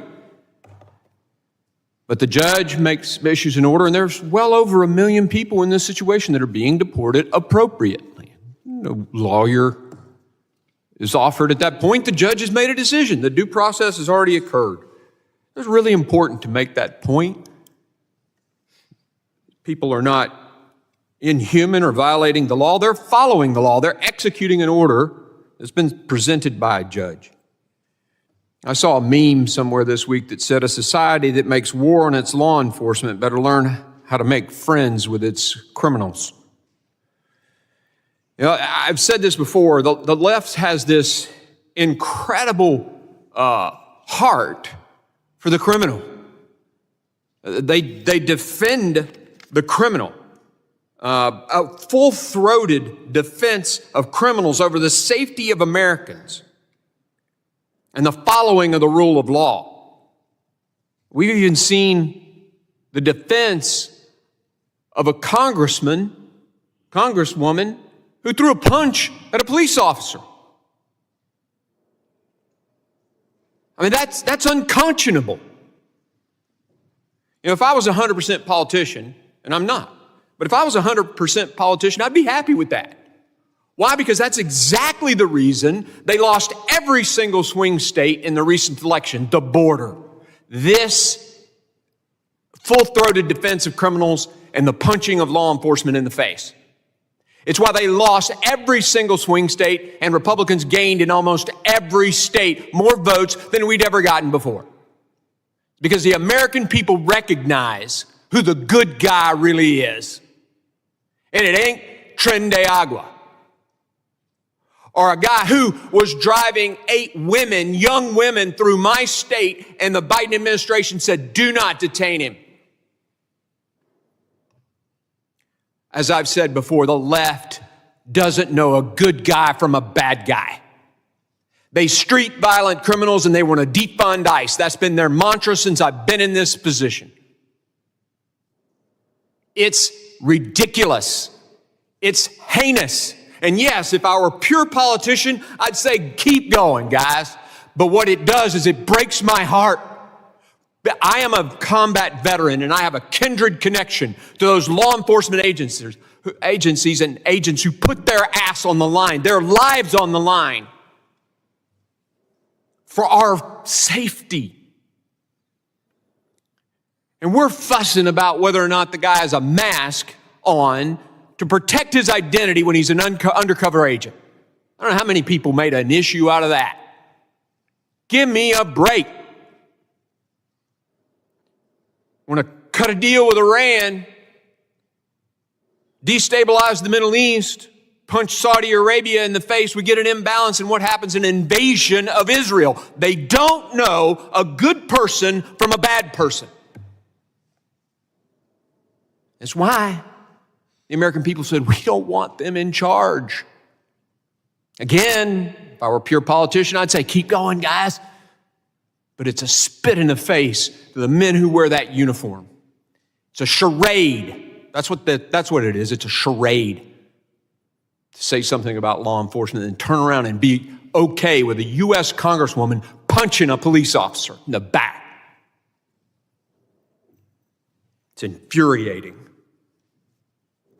Madam Secretary, you have done a remarkable job. And what's happening now is the criminals and the cartels have stopped making billions of dollars trafficking human beings into our country. Thank you for that. And the texts and tweets that I've gotten from Border Patrol and the texts and tweets I've gotten from law enforcement all across this country during this hearing support everything I'm saying. Thank you. And I charge you to keep going, keep doing it. That judge executes that removal order, get them out of here. They've had their due process. And you will have our full-throated support as you continue to do so. And we will work very hard to get reconciliation passed so you have the resources and we can codify the common sense policies that this president has enacted with your leadership. Thank you for being here. Thank the staff for all the work they do to put these on. We stand adjourned.